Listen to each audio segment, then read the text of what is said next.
And the cat, they go wild over that other than stuff you buy them. So It's good to see you again, Bob. I wasn't sure you'd be with us this week, but appreciated your presentations and the links.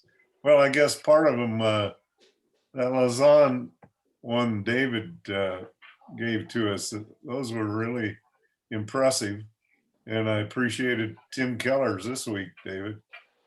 Yes, thank you very much. Isn't he a marvelous speaker? He's so relaxed and yet well informed. I'm a little worried because he announced that he had pancreatic cancer last summer, and it was his second occurrence with cancer, and that pancreatic cancer moves pretty swiftly, doesn't it? So I'm a little anxious about that. I was surprised how scriptural he made the presentation. Yes, yes. That was great. Yeah, I think he's, well, I almost put in the letter, then I thought people would think me being flippant. I think he's almost as good as Randy Roberts. So yeah, okay, let's get started. Thank you everybody for being here. I'm going to begin with a passage that we will be thinking about this morning, and that is the creation of humankind. This is in the first creation story. As you know, we have 4 Gospels, and we have probably 3 books of Isaiah, Isaiah 1, Isaiah 2, Isaiah 3. We also have Chronicles and Kings, which look over much the same material, but from different points of view. But we also have in Genesis 2 creation stories. One begins at Genesis 1, verse 1, and goes down to Genesis 2, verse 3. And then the second one starts all over again and begins at Genesis 2, verse 4, and continues from there. And it's interesting to compare the different stories here. It's likely that they circulated for some time on their own before they were gathered together. And as I've said before, we are very grateful, very fortunate that the ancient people who brought these together did not decide which of these stories we could have or which of the Gospels we could have, but they gave them all to us and we benefit thereby. So here's the story of humankind in the first creation story. Then God said, "Let us make humankind in our image, according to our likeness, and let them have dominion over the fish and over the birds of the air and over the cattle and over the all wild animals of the earth and over every creeping thing that creeps upon the earth." So God created humankind in his image. In the image of God, he created them, male and female, he created them. God blessed them, and God said to them, "Be fruitful and multiply, and fill the earth and subdue it, and have dominion over the fish of the sea, and over the birds of the air, and over every living thing that moves upon the earth." So God said, "See, I have given you every plant yielding seed that is upon the face of all the earth, and every tree with seed in its fruit. You shall have them for food. And to every beast of the earth, and to every bird of the air, and to everything that creeps on the earth, everything that has breath of life, I have given every green plant for food." And it was so. God saw everything that he had made, and indeed it was very good. And there was evening and there was morning, the 6th day. Thus the heavens and the earth were finished, and all their multitude. And on the 7th day, God finished the work that he had done, and he rested on the 7th day from all the work that he had done. So God blessed the 7th day and hallowed it, because on it God rested from all the work that he had done in creation. I'm smiling because some of you know Leona Running at Andrews University, and in one of her classes, she asked us to translate this business of all the creepers that creep upon the earth. That was kind of fun working our way through the material. It's actually quite awkward, but here we get the idea. So let's pray. Dear God, for another day, we are thankful again Indeed, our posture toward you is that of constant thankfulness when we are mindful of how fortunate we are just to be alive. We are mindful too that many others are struggling and perhaps wonder if it's worth it for them to be alive. We pray that if we can be of comfort to such people, if we can be of help to such people, that we will see the way and do it. In Christ's name, amen. Okay, we're going to try to pick up on a couple of loose ends here this week and next week. Next week, I will try to finish up on postmodernism and try to make the case that postmodernism is not just one thing, but it comes in different forms, and therefore we probably should not speak about postmodernism as such, but only postmodernisms. I received a paper yesterday to review for possible publication, and it compared postmodernism, Adventist spirituality, and I wanted to write back, and I think I will. Well, postmodernism is not one thing, and Adventist spirituality is not one thing, and therefore, at least in a footnote, this author ought to acknowledge that irreducible plurality. That's what we find all around us, always in the history of the church, always in the Bible, and we need to be attentive to all of that. But I am a little anxious about this because when postmodernism is mentioned, it is almost always with respect to maybe 3 or 4 people in France. But you know, William James was a postmodern. And he was very scientific. He clearly understood the strengths and weaknesses of the modern paradigm and tried to work something out. And I think maybe we should take a look at William James. Alfred North Whitehead, of course, wrote a book called Science in the Modern World in 1925, I think. And it was a critique of modern scientific thinking, and he proposes a postmodern version. So there have been people working on this issue long before the 1960s. In fact, it's my view that really the first inclination that this is going to happen is way back in Immanuel Kant, with his distinction between things as we see them and things as they are in and of themselves, or what he called the phenomena and the noumena. That divide gets bigger and bigger and bigger over the generation. So I'd like to make that case. And today I'd like to sort of append to Bob Ford's presentations in the discussions we've had with him, which I have very much enjoyed, Bob. Thank you for investing your time with us. Your personal and professional experience is exceedingly rare, and we have begun to benefit from it, I hope. But along the way, we talked about stewardship now and then, and I thought, well, maybe we ought to take one Sabbath and look at that issue more directly and be a little bit sensitive to why this is a controversial matter in ecological ethics today.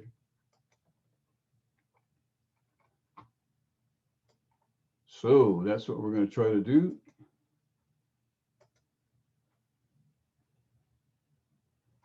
All right, so here we go. Again, pluralistic, right? Profiles of stewardship in the Bible and why it, that is the concept of stewardship, is debated in ecological ethics today. Although the concept of stewardship has made many positive contributions in ecological or environmental ethics, most agree that it can be problematic. Debates have therefore continued for a number of years about whether it would be best to retain, revise, or replace it. This presentation makes a case for revising it by rereading the 2 creation stories in Genesis and reviewing several other passages in the Old and New Testaments. Presuppositions. The Bible is not a book, but a library. It is therefore to be expected that its various authors rarely say the same thing in the same way. The Bible is a library of Hebrew literature rather than, say, Greek or Chinese literature. It is therefore possible to speak about the biblical point of view, or even about what the Bible says, providing one does as much justice as possible on the topic at hand to both its diversity and its unity. It is better to study the Bible than long to discuss the ways it is inspired by God. Now, some nostalgia. This book, Is It Too Late? A Theology of Ecology, was first published, I think, 50 years ago or so by John Cobb, who was one of my teachers at Claremont.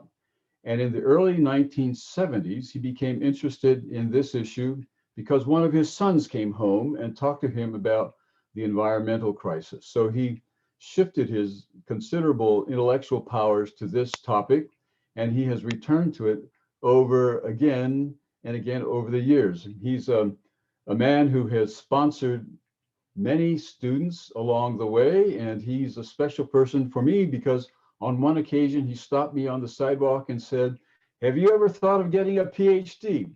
Well, I've thought about it, but I wondered if I could make it. He said, "Yes, you can make it. Why don't you apply?" So I feel really, really good about him. I'll just say another thing. He used to have examinations which were oral examinations in his courses. So he would bring three of us into his course, three of us from his course into his office at a time, and he would ask us questions about the material. And the first time I went through this, I was so frightened that I was literally shaking. And he said, "Mr. Larson, are you cold?" And I said, "No, I'm just scared." And he said, "Oh, you don't have to be that scared about it." And so he put me at ease. But he did ask me a question that I felt like I could have answered better. So on the next occasion, when he asked me something about what some German theologian had said, I recited what that theologian had said word for word. And I was quite pleased with myself, actually. And when I was all done, he said, "Well, Mr. Larson, now can you put that in your own words?" And I was stuck. So I learned from that, it's always important to try to say what other people are saying in one's own language. Otherwise, maybe one doesn't understand it. Here's something he said: "Criticism of growth arose with the discovery that growth beyond a certain point is destructive of the earth. We are already using resources much faster than they can be replenished. We are producing wastes much faster than nature's sink can process them. The growth economy will end. The only questions are when its end will come and whether humanity will be able to survive its demise." Another nostalgic moment. This is Joseph Sittler, one of the early ecological theologians, a Lutheran minister and theologian who taught in the Chicago area and particularly in the University of Chicago Divinity School. I had a chance to hear him when I was in college. He gave a presentation at what is called the Earl Lectures at Berkeley, and I drove down from Angwin, where I was studying at Pacific Union College, to hear him. So that's a long time ago. I graduated in 1968 from college. So that's a long time ago that I traveled from Angwin to Berkeley to hear Joseph Sittler. And his topic was an expanded view of the atonement. And he talked about how God was going to reconcile not only human beings to God's own self, but the trees and the animals and all the living things. So salvation was not merely aimed at human beings. I think of Graham Maxwell's sermon,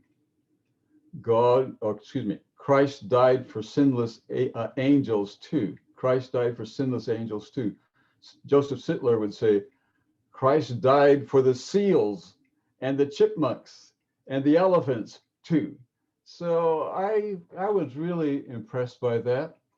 But as I drove home from Berkeley to Angwin, I thought to myself, this isn't altogether foreign to me. And I think there are portions of my own heritage that are consonant with that. So I thought about it on the way home.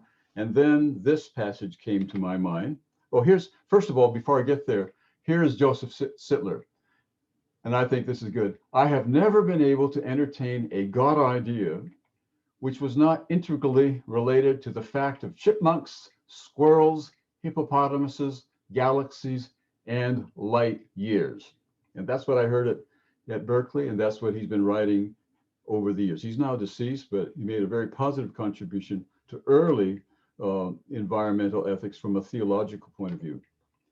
Well, another nostalgic moment, Ellen White, and this is what came to my mind as I was driving home from Angwin to PUC. From Berkeley to PUC in Angwin. And this passage came to mind. You have all read this many times and I think been stirred by it, but in a way it speaks of an expanded theory of the atonement, one that applies not merely to human beings, but to others as well. And this had puzzled me. I had read this before, just like you have read this over time. I had read this before, and I had not quite been able to make sense of it. But Joseph Sittler helped me on that. But then John Cobb, with his articulation of process theology, helped me even more to understand how this could be. But my point is now that Ellen White talked about salvation in ways that included not merely the human persons. These are the very last words in the whole Great Controversy series. That series of books begins with the three words, God is love, and they end with the three words, God is love, thousands of pages later. It's really quite remarkable. So this is what she said. The great controversy is ended. Sin and sinners are no more. The entire universe is clean. One pulse of harmony and gladness beats through the vast creation. From him who created all flow life and light and gladness through the realms of illimitable space. Now, here's the line that I think is really worth thinking about. From the minutest atom to the greatest world, all things, animate and inanimate, in their unshadowed beauty and perfect joy, declare that God is love. Now, today we wouldn't want to think of atoms. We would get down more microscopically than atoms. And that distinction between that which is animate and inanimate is becoming more fuzzy as the years go by. And that's all to the good for our understanding here. But the big point that she's making is that salvation does apply to human beings, but salvation benefits the whole universe and everything in it, and all other forms of life after salvation occurs express their delight and joy in God. Now, those of you who had a chance to listen to Timothy Keller's sermon will remember that he says the best way a tree can praise God is to be the best possible tree. And I think that that's helpful. Okay, the word stewardship rarely occurs in the Bible, but it's often used in these discussions, and I have wondered why. So I said to myself, maybe I could understand this if I went back to the time when the King James Version was prepared, and maybe the word stewardship had a particular meaning back then to those English people that would help us to understand what they had in mind when they used this word to translate words in the Bible.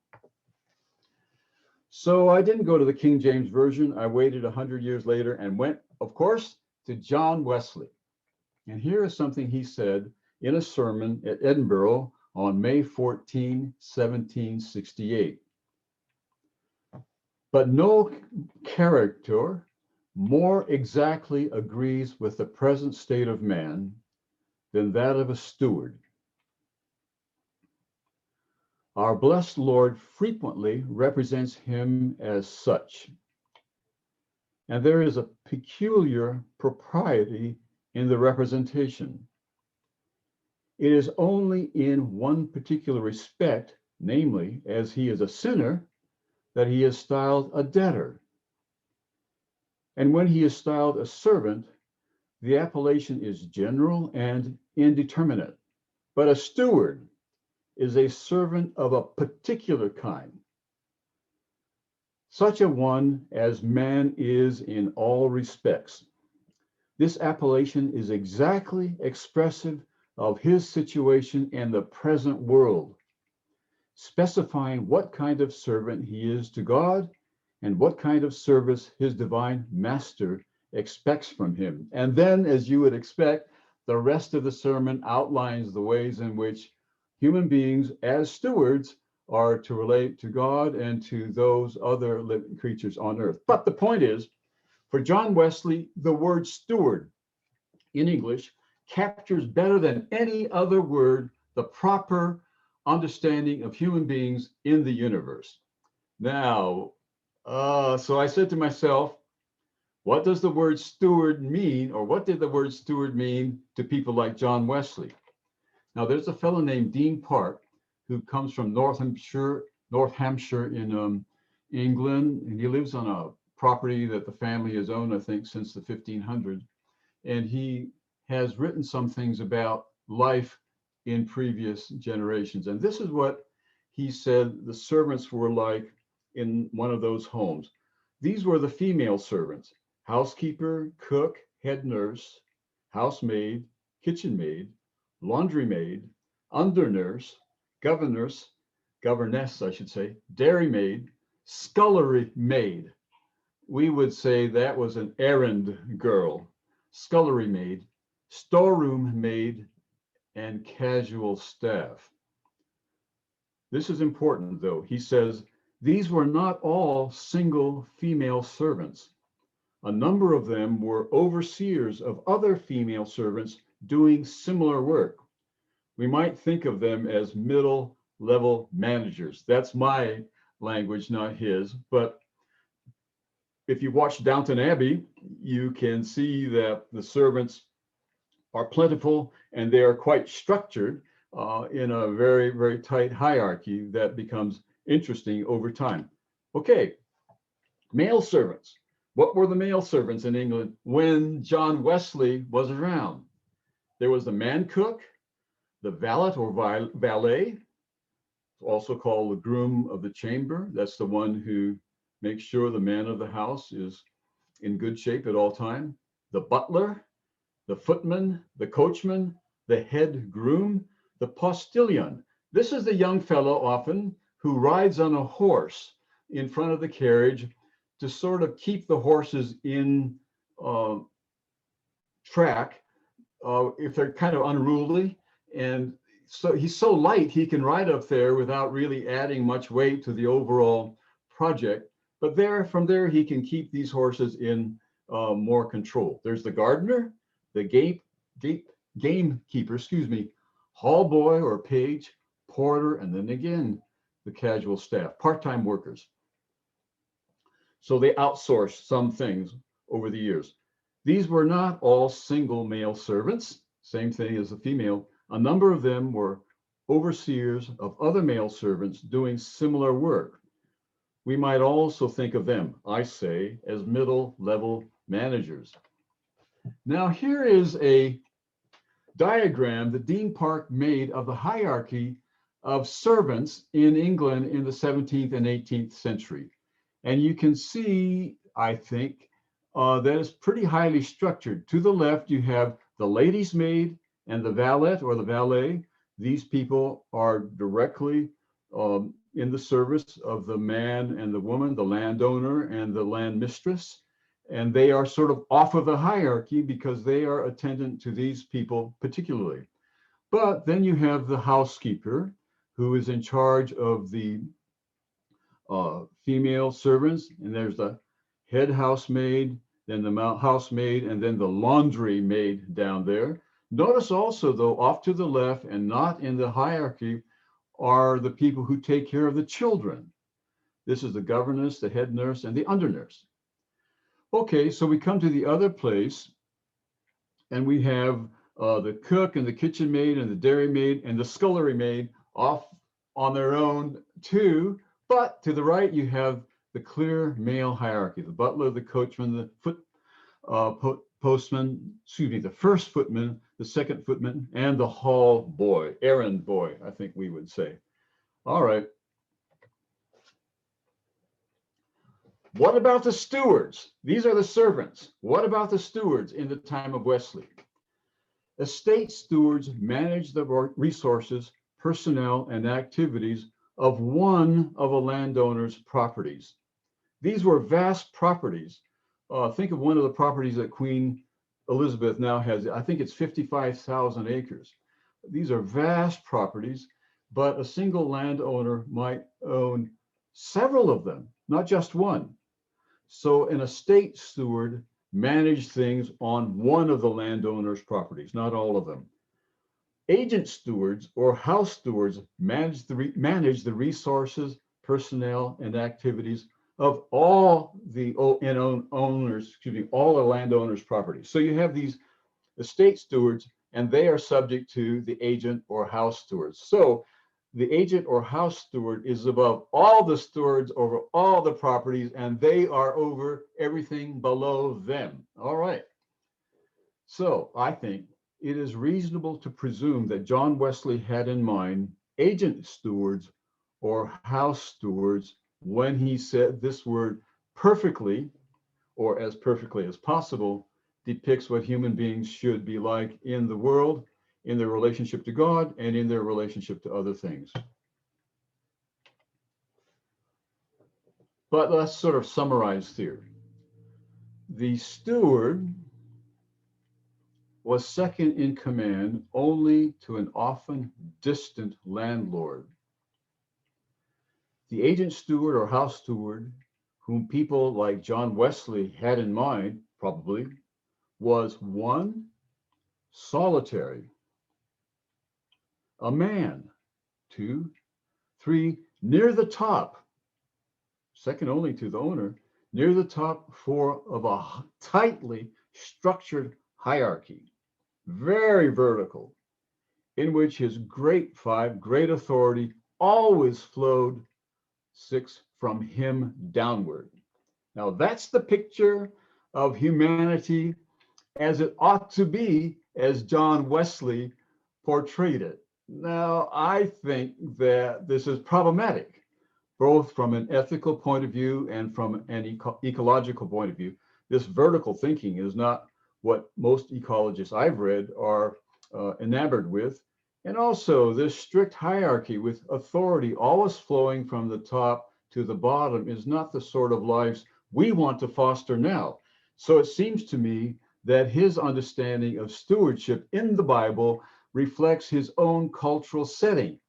Having said that, we need quickly to say that were Wesley alive, he would say, well, yes, maybe, but your egalitarian understanding of stewardship represents your own cultural heritage, and mine is closer to what the Bible's was actually like.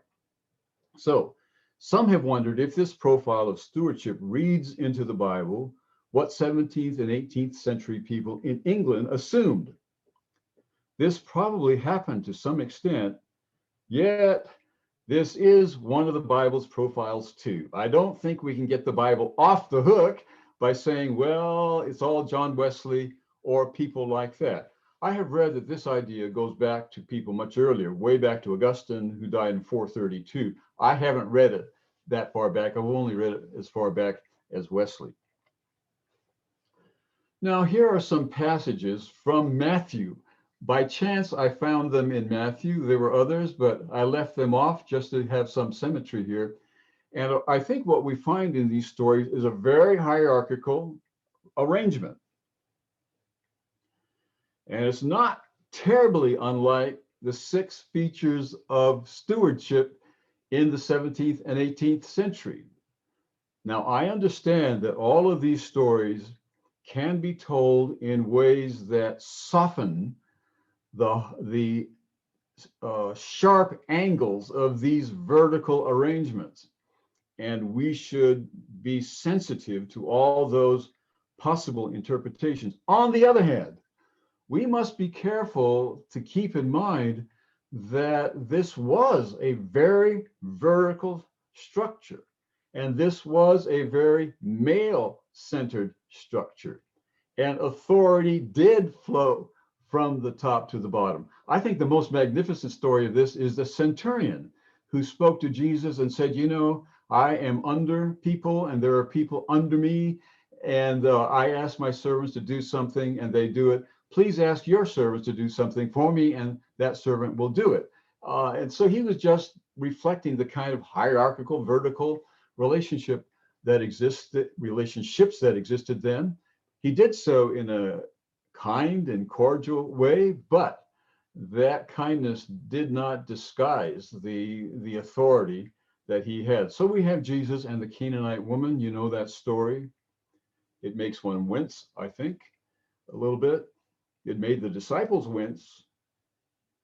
And I know we can read it in ways that aren't so difficult, but we better not go down too far that road and lose touch with the cultural context there.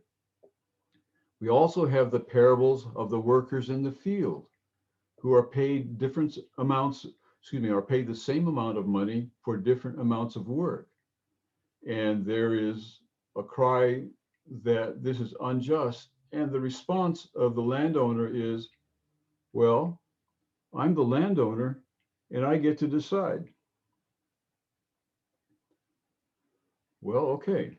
Again, we have found ways over the last 2,000 years to make that seem a little less edgy, but we better be careful when we go down that road. Jesus curses a fig tree. When I was in graduate school, a person who did not believe that Jesus was the Son of God, I had, said to me, how can you possibly believe that Jesus was a good person because he cursed an innocent fig tree and it died for no reason whatsoever? Well, you know, if you haven't read that story from childhood, it does seem as though Jesus had a bad day, doesn't it? Jesus looks at that tree, it doesn't have any fruit on it, and he sort of makes sure that that fig tree is never going to have fruit again. Well, okay. At the very least, we can say Jesus was in charge. Then we have the story of Jesus and the taxes. Render unto Caesar the things that are Caesar, and to God the things that are God's. Okay, Caesar relates to people in a hierarchical way. God relates to people in a hierarchical way.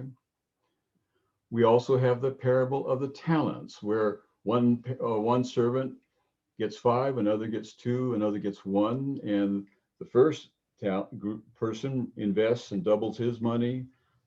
The second one invests and doubles his money. The third one is frightened and doesn't venture out onto the stock market, as it were, saves his money at home. I'm going to smile at this. Years ago, Dr. Bull may remember this. Years ago, I was helping out at the Center for Christian Bioethics, and it had some money to invest and through the school's regular channels, and the school was putting appropriate amounts of money in the stock market. But I was hesitant to do that. I was like this servant with only one talent who wanted to bury it in the ground. And I said, well, you know, what if we put this on the stock market and we lose money, and we lose money that people have contributed to us? So I'm really nervous about this. I don't know if Dr. Bull remembers saying this, but he said, well, Dave, if we lose money, I'll make up the shortfall. Don't be so nervous. He was right. There was no shortfall.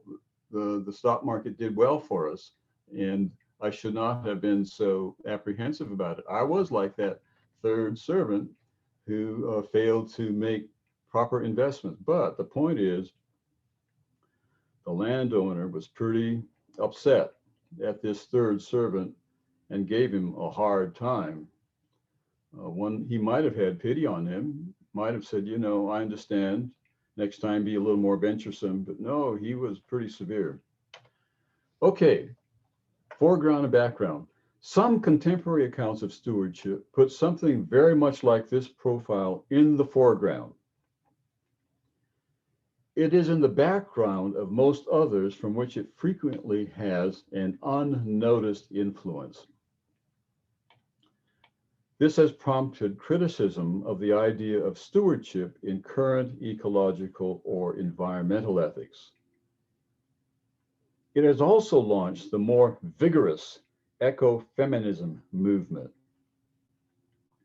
People in this movement see a connection between how men have oppressed women and others, and how men have exploited the Earth's resources, and they are persuaded that these two issues must be addressed simultaneously or not at all.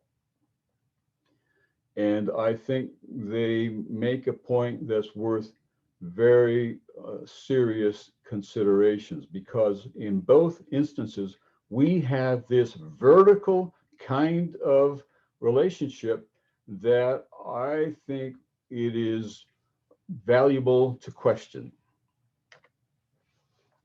Now, if one looks at the literature today, here are some of the frequent criticisms of this profile, that is the vertical hierarchical profile of stewardship. One, it is too human-centered and male-centered. Two, it is too individualistic and hierarchical. Three, it is insufficiently sensitive to how differences in race and economic class condition what people can do about ecological problems. I was thinking about this while listening to Bob Ford and others discuss these matters, particularly with poachers in some regions of Africa. And I'm not at all happy about that. I'm particularly unhappy when people like the Trumps go out there and shoot beautiful animals for no reason whatsoever, except for the joy of killing them and taking photographs and putting them on the internet. I think that that's really unfortunate. But it's also the case, I think, and Bob can confirm or disconfirm this, that some people are encroaching those parks because they're hungry and they're looking for ways to stay alive. And, you know, for us to talk to them about how they must be more environmentally sensitive without addressing their very basic needs is not altogether helpful. It is often too rural and pastoral, right? These ecological things are usually about beautiful bodies of water and mountains and oceans and so forth. And there is a group called Civic Stewardship that believes that this idea should be applied to urban jungles just as much as any place else. So they are a little uncomfortable with how rural and pastoral ecological thinking frequently is. Also, it often degenerates into more prudently using non-human resources for human benefit. That is, the non-human world is not to seem to have value in and of itself, but to have value for humankind. But humans are prudent if they don't destroy these resources. Now, this one, I think, is basic to everything else. It divides body and soul and non-human and human too sharply. And finally, there are other biblical profiles which are ecologically and ethically more persuasive. So we turn to them. Here is the Exeter Project. in England from the University of Exeter. I sent out some videos from it, but there are many other videos there and many other resources there. This represents what's going on in ecumenical theology. A lot of these people are probably related to the Church of England. Another very good resource is the Yale Forum on Religion and Ecology. One can get there simply by sending things to fore.yale.edu. As simple as that. One can get to the Yale Forum of Religion and Ecology, and there are many, many good resources there. Again, from people who are theologians and others from more ecumenical points of view. This book is from 2019, and you can see from the title that it's trying to move beyond stewardship, new approaches to Christian care. These writers are primarily from Calvin College in Michigan, which is a very good school in the Reformed or Calvinistic tradition. And they are persuaded that the stewardship model, particularly the vertical hierarchical one, male-centered one, really needs to be rejected and replaced by something else. Now, as you know, I've said I think we can revise it, but they are not enthusiastic about revising it. They're really thinking that we should go on to something else like creation care or earth keeping or something like that. Rosemary Radford Ruther, a liberation theologian over the years. Last I saw her, she had retired in Claremont. She taught in Chicago and up at Berkeley for a long time. This is her 2016 book, Integrating Ecofeminism, Globalization, and World Religions. So that's a taste of what's happening from the liberation theology world. Now, I'm going to start talking for myself here. Let me check how I'm doing for time. Not very well, so let me move swiftly, and then if we want to, we can come back. I think that if we read these creation stories, we will find an alternative profile of stewardship that really is quite attractive. So in the first creation story, I think we need to look at the sixth day, the image of God and dominion, and understand them perhaps in a different way than we have. Let's just notice that on the sixth day, God creates humans and other animals at the same time. A lot of people suggest that this implies that they are of the same order. That is, other things are created on other days because they are so different from each other. But on the sixth day, animals and human beings are created together. The image of God is one of the ideas that is most troublesome to many people in the ecological ethics community, and rightly so, because the way the image of God is often portrayed, it sharply distinguishes between what's human and not human. All human beings are born in the image of God. No non-human being is born in the image of God. I think we need to rethink that and come up with a more gradualistic approach in our understanding of the image of God. Now, let's think of the primary ways this has been understood. Some people have said the image of God in human life is increased rationality. Others have said it's increased relationality. Others have said it's increased capacity to love in freedom. That's what Jack Ravancha often said. The image of God is the capacity to love in freedom or to freely love. My suggestion is that whether one talks about rationality, relationality, or freedom in love, all of those can be seen in the natural world in gradations from the smallest to the humankind. That is, as the scale of life gets closer to humankind, these animals are more capable of rationality appropriate for them, more capable to engage in long-lasting and meaningful relationships, and more capable of engaging in love and freedom. Do they come close to humankind? No, but they approach it. They approach it enough for us to be hesitant to make a sharp line between the human and non-human on the basis of the image of God. On the other hand, and this is tough business right here, there are some human beings who do not have and never will have a capacity for rationality or relationality or freedom and love. So what? What about a person in a permanent vegetative state? What about a baby born with anencephaly? How does image of God language work in human life in such cases?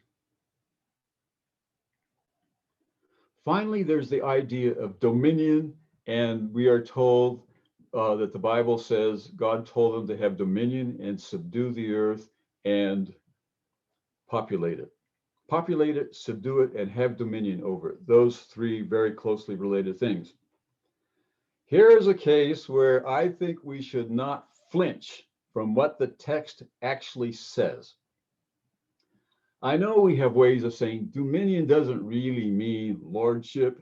Dominion doesn't really mean being kingly or authoritarian. It doesn't mean ruling in a way that involves coercive power. Oh, no, no, no.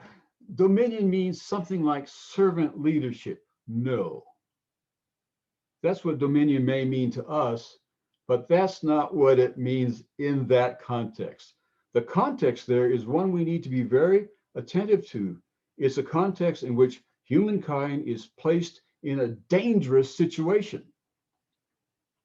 Vast areas are not populated by human beings, and they are populated by beings who are dangerous. This story does not have a story of the fall, before which everything is harmonious and after which everything is conflictual. From the outset, it's conflictual. And part of the creation story is that humankind must bring under control the unruliness and the dangerousness of nature. Now, people don't like this.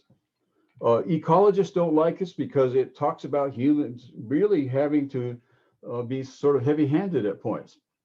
And a lot of Christians don't like it, Jews and Muslims, because it doesn't have a story of the fall. This story puts the first humans in a context of conflict at the very beginning. Now, what most people try to do is ignore that problem, or to try to harmonize the two stories. I think we should do neither. I think we should let that story make its truth and learn from it everything it has to say. And that is to say, this story tells us that humans are placed in a very conflictual situation. And that, I'll put it more strongly than I should, and that non-human beings will destroy human beings if they possibly can. If human beings don't get on top of this situation, they will cease to exist. Now, I know that that's not very popular. Nobody likes to talk about that. But think about COVID-19. If we don't get on top of that, it's going to kill many more hundreds of thousands. People talk about waging war. The new president talks about waging war on the virus. And there is a sense in which humankind has to wage war on the non-human existence in order to survive. And I know that's unpopular in ecological circles. I know it's unpopular in many religious circles, but it's what the text says, and it's what I think we should learn from this story. Think of these stories as oranges and apples. Squeeze all the juice you can out of an orange and squeeze all the juice you can out of an apple, but don't try to get one kind of juice from the other kind of fruit. And by all means, don't mix them. Let each kind of juice have its own flavor. Okay, now there are these other uh, passages. Let me see. In the second creation story, you have the idea of the soul. And what we need to note here is that in the Hebrew Bible, the word soul is used for both human and non-human kind. The idea that humans have souls and non-human beings don't have souls is not a biblical idea. Throughout the whole Hebrew Bible, the word soul and is used for both humans and non-humans. So that really cuts against the sharp distinction between the human and non-human that we've seen in some places. Also, humans and non-humans are made out of the dirt or the dust.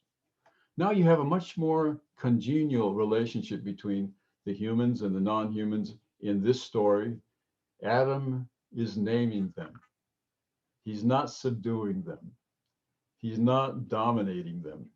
He's naming them. And the picture is he comes across these animals and he studies them and he understands them. And his naming is not merely attaching a label. The name is supposed to reflect the true nature of the animal. And there's a friendly relationship between humans and non-humans here. And this is a truth too. That human beings are placed in a conflictual situation is true. That they are placed in a harmonious situation is also true.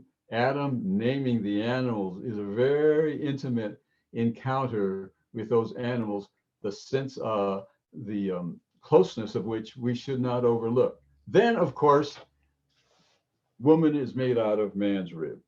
Now, you've all heard accounts that this means that she is not to be above or below, but beside the man. And none of us has any objection to that idea, but that's not what the Bible is saying.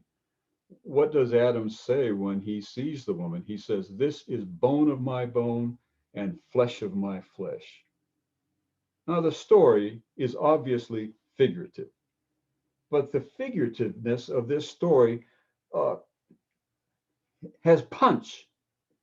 It is saying womankind is made out of the same essence and is of the same value as mankind. It's his bone that becomes her skeleton. Now, many creation stories in many traditions will, have men be one kind of being and women another kind of being, and always those who are women with another kind of being are subordinate to the ones who have a male kind of being. No, the meaning of this text is very powerful, and it is that man and woman are of the same nature and are of equal value. All right.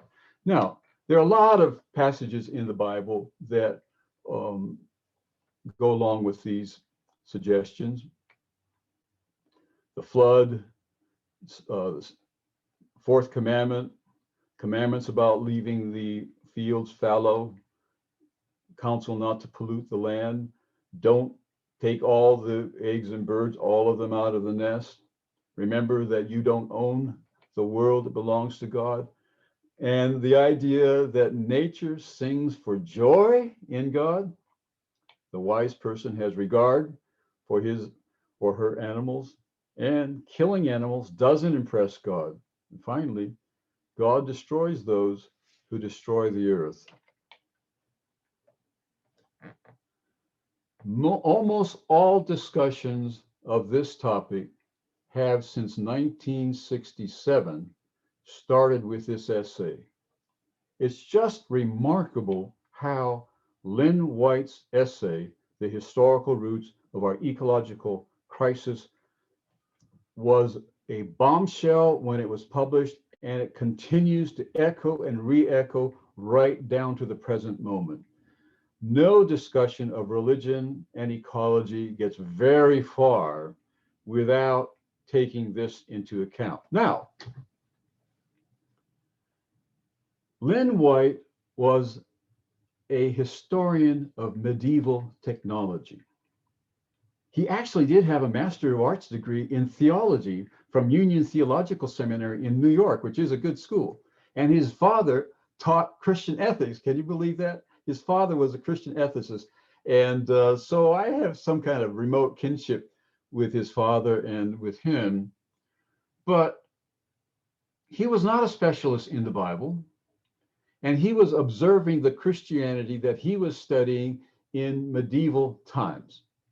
And he made some interesting studies. For instance, he is famous for his history of the stirrup saddle.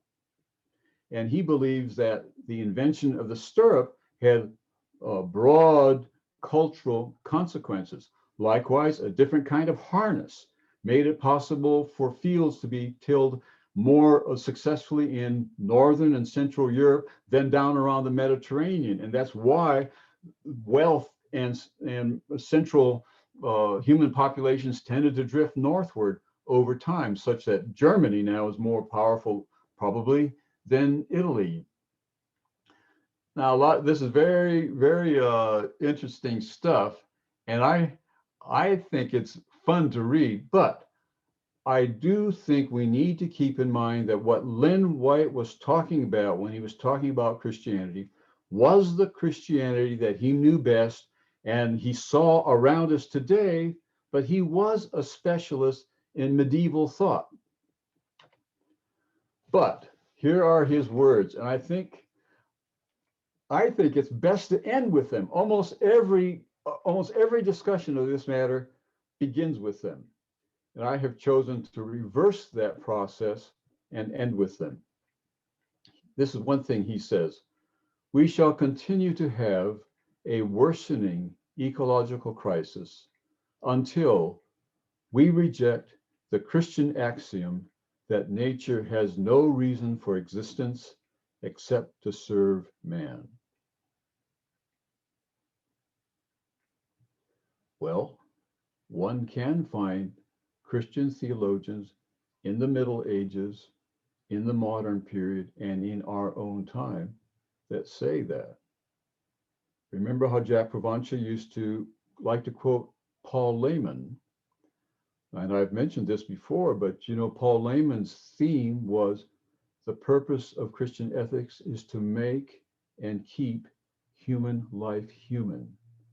And Dr. Provencher made that central to his own thinking, to make and keep human life human. Now, he talked about the importance of having the whole person in the whole community addressed, but I think now we're going to have to say the whole person in the whole community, in the whole ecology.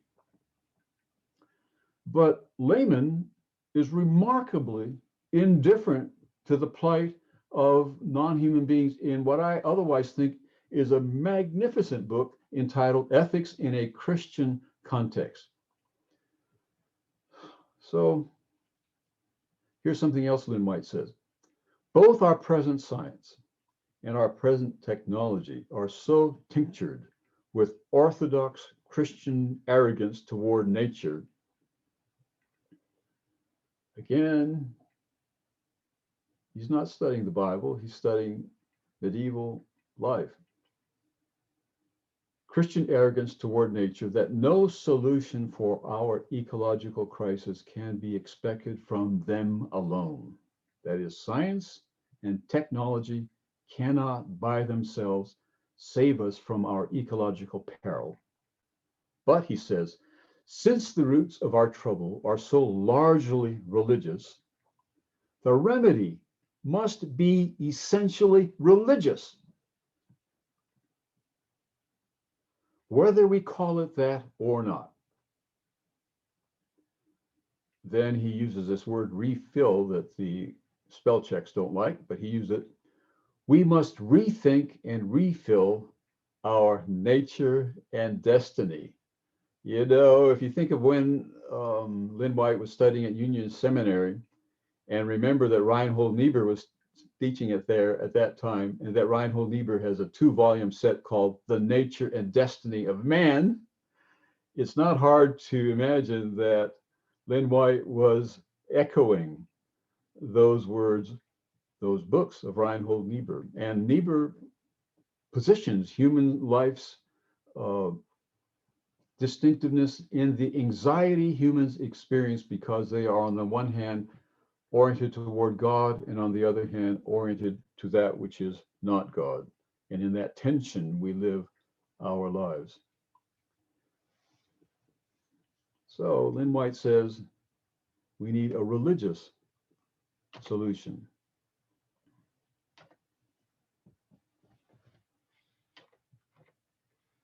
Okay, I want to say, let me back up. I want to say that Lynn White is right. We need a religious solution to this. That means we cannot retain the vertical meaning of stewardship. We must cash it in for something better. I think it's better, though, for each of the religions to look into its own resources and to revise the understanding of stewardship it has in its own tradition from those resources. Buddhists must look into Buddhism and find ecologically friendly resources within Buddhism. Same with Judaism, same with Islam, same with Christianity. I think this is true for 2 reasons. One, the idea of starting a world religion that will have any impact is practically impossible. But secondly, each of these religions has within it resources that can be excavated and brought to the surface and made useful in our time of ecological peril. This certainly is with the Christian tradition, and it certainly is with the Buddhist tradition, the 2 that I know the most. They are very different resources, very different resources.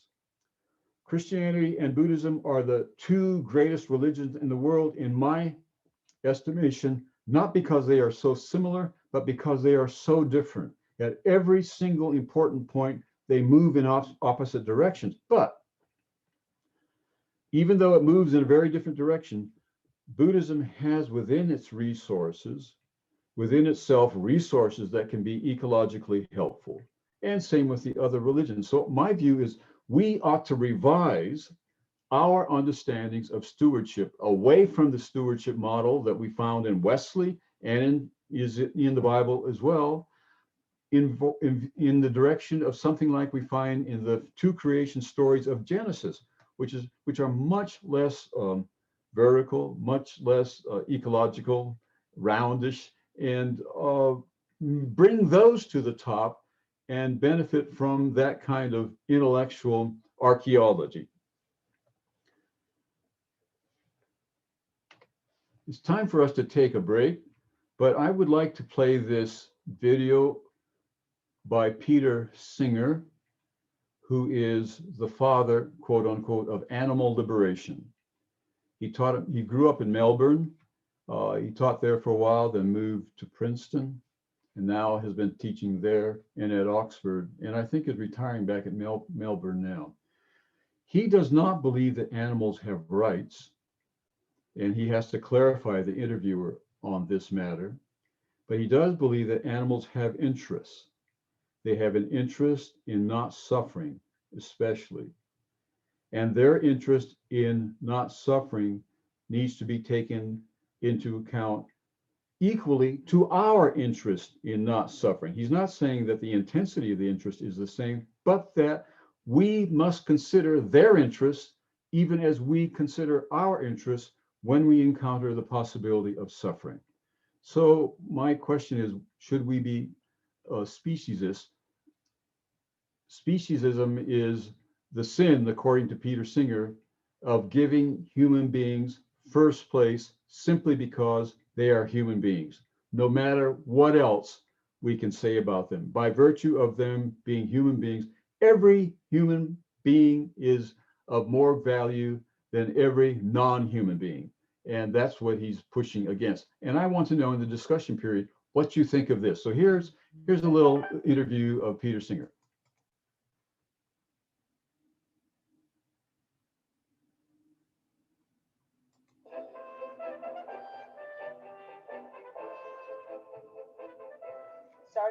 animal rights. A lot in your work, a lot of your positions about animal rights stems from a notion of equality. So why is equality so important when viewing both humanity and other animals in the animal kingdom? Okay, before I answer the question, I want to make just one little pedantic point. Absolutely. Some of you just heard me say that if we take a rights approach to human rights, it becomes difficult to decide what set of human rights we have. Julie, you talked about animal rights there, and of course the same would apply to that. Do animals have rights? What rights do they have? Although people very frequently describe me as an animal rights advocate, as you just did, and that's fine from the point of view of taking a political stance. People will know what side I'm on, where I am. Philosophically, I'm not an animal rights advocate because I don't think that rights is the appropriate terminology to think about the issue. I would think of it in terms of the question that you specifically asked me, in terms of equality, equality between humans and animals in a very specific sense. Because again, it's obvious that humans and animals are not politically equal. We couldn't give them the right to vote. But there's a sense in which I think they do share an important equality, and that is the capacity to suffer or to enjoy their lives. And I think that ought to lead to a moral equality in the sense that I think their pain ought to count just as much as the pain of a human being, where it's a similar amount of pain. And conversely, their pleasure ought to count just as much if we can see it as a similar amount of pleasure. So what I'm opposing here is discounting or ignoring the pains and suffering of beings simply because they're not members of our species. And that's the sense in which I want to extend equality beyond the species boundary. I want to say that we should give equal consideration to the interests of all beings that have interests, all beings, for example, that can feel pain, irrespective of their species. Just as everybody now agrees we should give equal consideration to the interests of human beings, irrespective of their race or sex.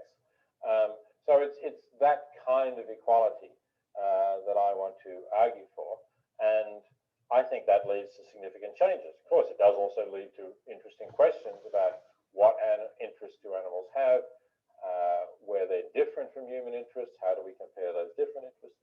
All of that is still questions that we need to discuss.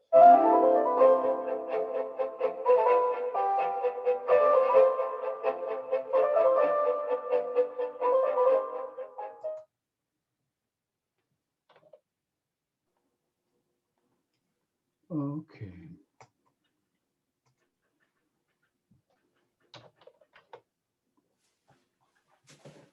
All right, I think it's time for a break. And if you don't have anything else to discuss, I'm going to ask you about Peter Singer when we come back, and his challenge to us to think of treating animals of the same capacity to feel pain and pleasure the same way, regardless of which species they belong to. Okay, it's about 11:40. Shall we reconvene about 11:50? Is that okay? Yes. 10 minutes. Thank you.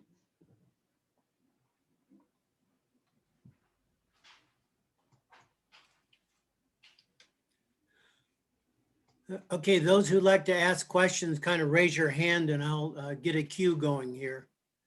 So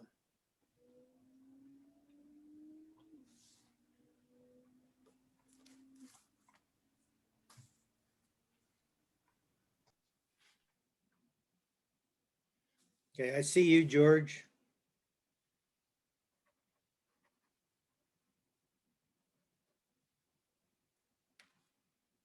Eduardo, I see you. Jeff or Donna?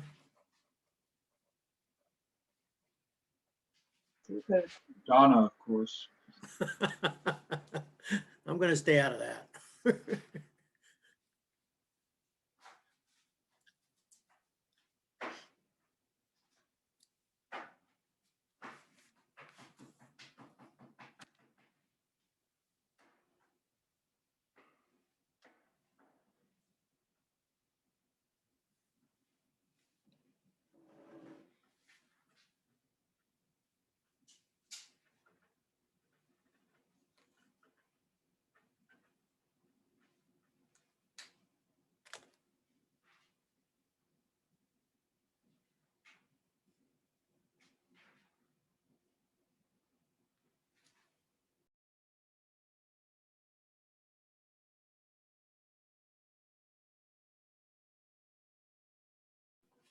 Bob, I see you. I got you on the list.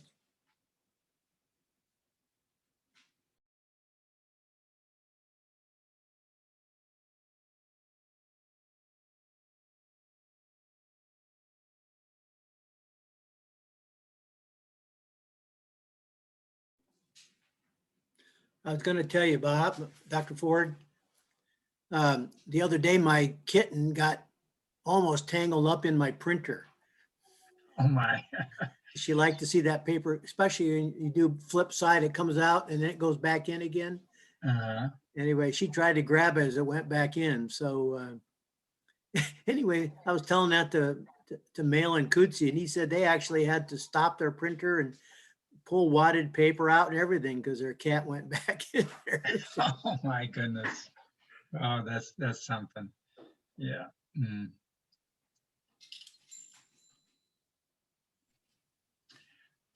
You know, for us later when we talk about the issues here, uh, the way your cat interacted reminds me of the 2 or 3 times that I got to visit the mountain gorillas in Rwanda. This was oh, okay. before I went to work for them.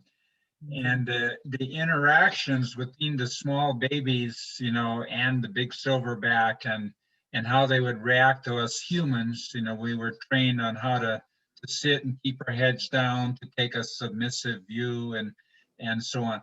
But then how these little, we call them teenagers, would run around us, and one of them came up to me and slapped me on the knee and ran back and had this big grin on his face, you know, about and so interacting with another species that's very, very close to us. I don't know how many of you have had that experience. It really changes your view of how we relate to animals. And then later, when I went to work for the Dian Fossey Fund, of course, dealing with some of the problems, we can talk about that later. But it was actually one of those experiences. We lived in Rwanda 5 years while we were and we had lots of visitors, primarily from the General Conference, that would come to visit us. And the first thing they'd want to do was, can you take us to see the gorillas? So I don't know how many times I lost count of taking visitors from the General Conference, from the Union, from the division, from others, relatives, go see the gorillas and experience that. It's really something. It's important. Yeah.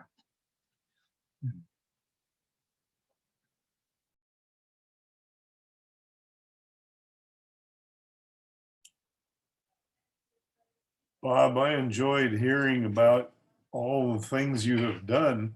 I sort of lost track of you and viewed you mostly as just dealing with agriculture and that kind of ecology in Africa.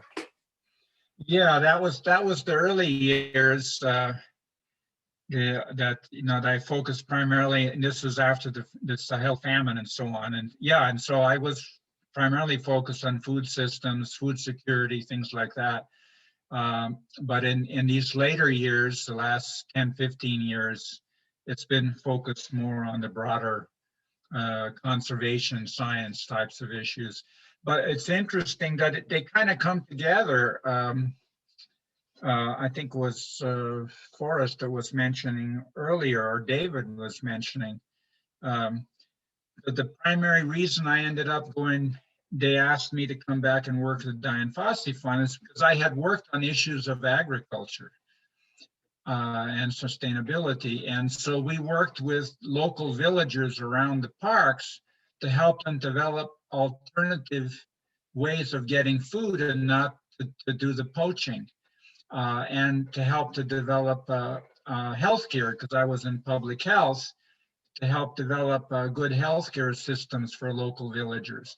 Because the more and more we learn that humans can transmit the diseases to the gorillas or the chimpanzee or the others, and vice versa, they can pass diseases to us. And so developing a way to cohabit the same environment, agriculture right next to a national park, is really a challenge, and to help, to learn to live with each other and realize that we're both at risk from each other and a risk to the other. It's a big lesson. And I think a lot of humans have kind of lost, because we live in very highly structured, maybe urban environments, we've lost the ability or the sensitivity to how we relate to each other and to other animals and to nature and so on. So I don't know, it's something that important to think about, I think. Yeah.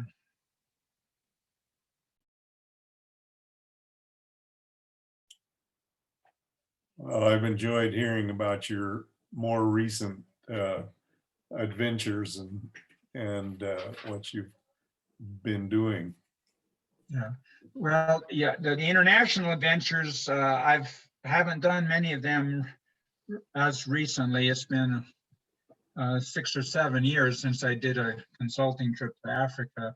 My more recent adventures, if we can call them that, is dealing with local issues, dealing around with water and land use and land management and local politics and things like that, which has also been an adventure in some respect.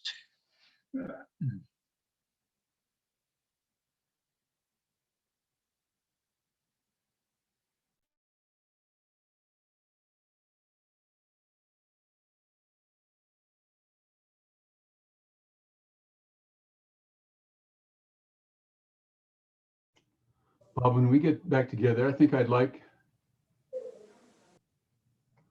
to have you jump in and say whatever you want to say, okay? Because I'd be very interested in your reflections about all this, given your experience and your study. Then I think it looks to me like Forrest has some people lined up to make questions or ask questions. So I think make comments or ask questions.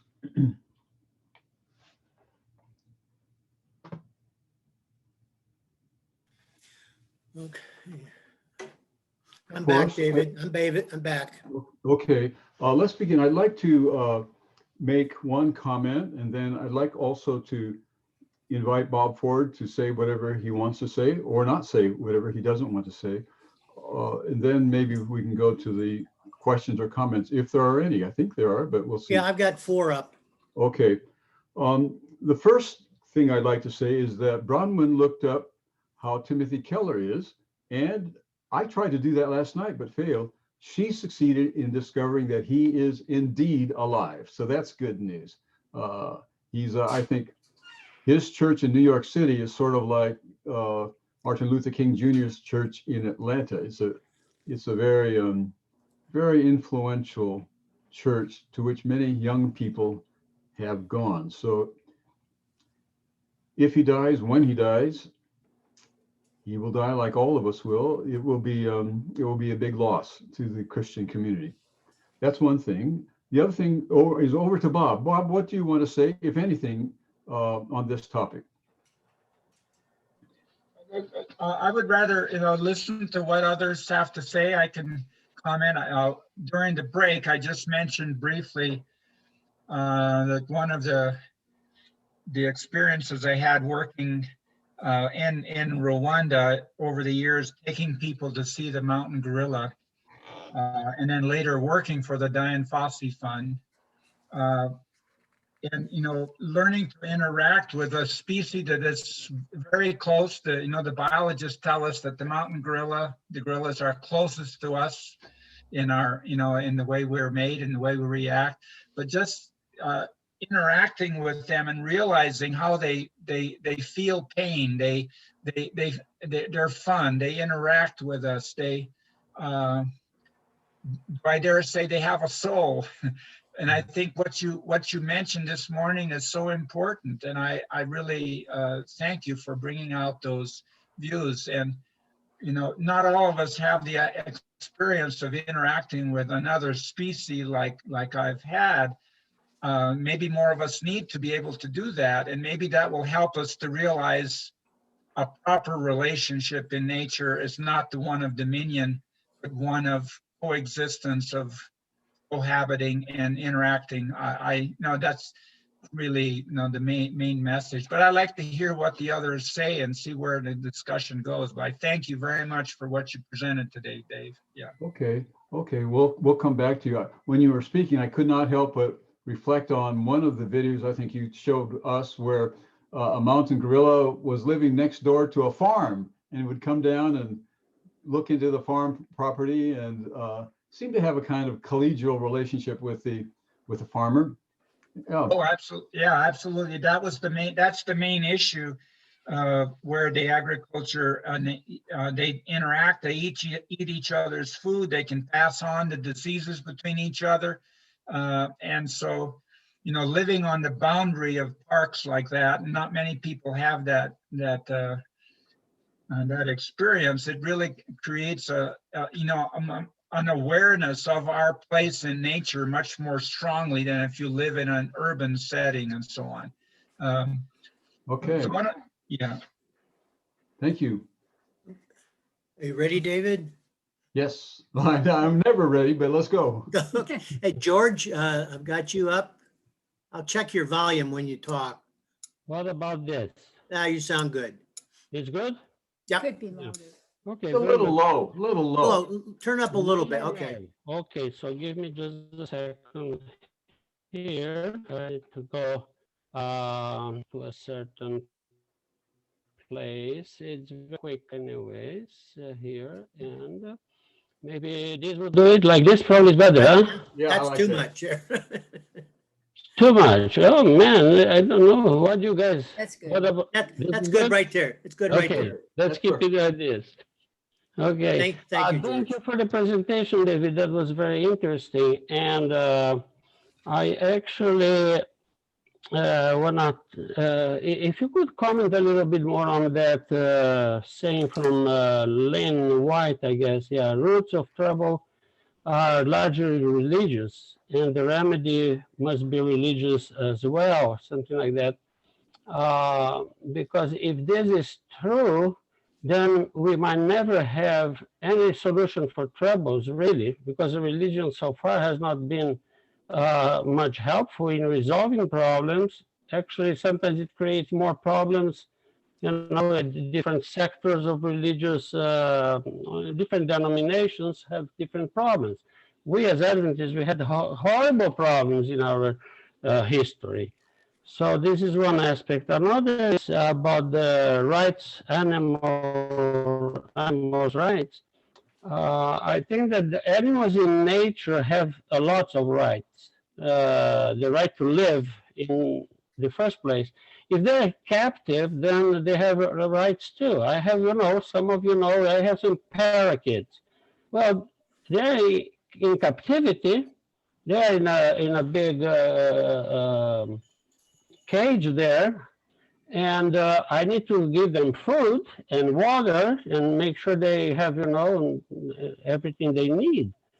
And they have to be safe. I have a hawker comes here once a certain time of the year and bangs against that cage like crazy. Well, I'm protecting them. They have the right if I have them. So I disagree with that gentleman there, because animals are part of nature, part of where we live. That's all I probably have to say today. Thank you. Well, thank you, and thank you for being here rather than on Facebook like you were last week. I missed you here.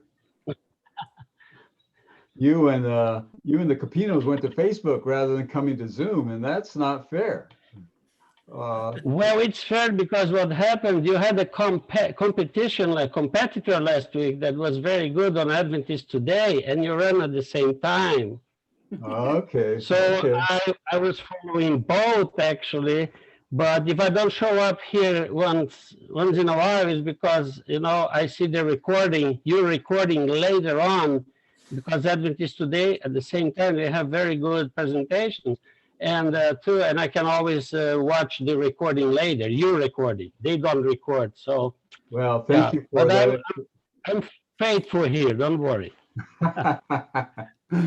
On your issue of religion, I think when he says we need religion or whatever we call it, right? Okay. Or whatever we call it. He uses that Mhm. language. I think what he has in mind is that we are going, this is an ethical issue, and unless people are persuaded to do, I'm putting words into his mouth, but this is what I understand. Unless people are persuaded that they should do the right thing because it is the right thing, and not because it might benefit them, this issue is not going to get solved. Now, your point about existing religions is absolutely true. The religions have been they have been the greatest blessings on earth, but they have also been the greatest curses on earth. And we must never forget either one. But religions, in a sense, are inevitable, that we all have some meaning map that we use to position ourselves in the universe, even if it's a very negative meaning map. So I don't think he's, I think when he calls for religion, he is calling for a kind of spiritual transformation. You know, one way to deal with this is to say to people, it's in your own interest to be more ecologically sensitive. Another way to deal with this is to say, it's in the interest of the animals and so forth that you be, trees and so forth, that you be more sensitive and responsible. But beyond that, I think he is saying, unless one has a devotion to something greater than either of those two, our willingness to sacrifice for the others is going to be limited. I think that's what he's going to say. But as a historian, medieval historian of all things, he would agree with you that religions have done much evil and they continue to do so. Yeah. Now, on the issue of rights, this is a technical matter because in philosophy, it is thought that rights and duties are correlative. And so if I have a right, you have a duty. And if you have a duty, I have a right. And rights and duties are correlative with beings that are more or less symmetrical. So it's not possible, according to that philosophical technicality, for there to be a right expressed by an animal to which I have a duty. Now, you know, in a more, that's a very technical point. And so he will talk about interests rather than rights. Rights language is not his preferred way of speaking, but you know, you notice that he said, well, okay, if that's how you want to describe me, okay. But I shouldn't say just, he was making a philosophical point. Let me sort of position Peter Singer on a map of alternatives, okay? Descartes would say animals have no rights and no interests. We can use them in any way we want. Immanuel Kant would say we have no duties to the animals or whatever, except not to treat them in ways that would degrade us. So we have indirect duties, but no direct duties to them. Then one move over from that would be a position like Peter Singer's, who would say, well, we need to consider their interests and not only our benefit and our possible degradation, but their interests. So that's more so. Then there are people who do talk about animal rights and work out a theory of animal rights, often on Kantian grounds. So yeah, and then of course you go way over and you get someone like Albert Schweitzer, who's going to talk about reverence for life. And so you have a big spectrum there from, say, Descartes to Schweitzer, and he is in that spectrum philosophically at that interest. He's a utilitarian, and that's what he puts it in there. But you're right. You're correct, I should say. You have obligations to make sure that your animals don't suffer any more than they have to. That's for sure. Yeah, I'm glad you're saying I'm right. I'd like to rehearing that. Okay. No, yeah, it's the animal thing. It's for me. It's clear, in terms of we living in the same environment. We need to keep the balance, and they keep the balance among themselves with their rights and interests. When they're not in captivity. Just a quick note on the religious thing. I think that we can have religion working better for us if we keep redefining it and learning more and making it pragmatic instead of institutionalized. You see, keeping a belief from 200 years ago or 500 years ago, just for the sake of being, this is what we believe, it sometimes brings problems, horrible problems for society in our day. It's probably we should be looking for a more pragmatic views, kind of seeking for a religion beyond religion, No, a interesting. religion beyond religion, and we'll be in constant, search for something.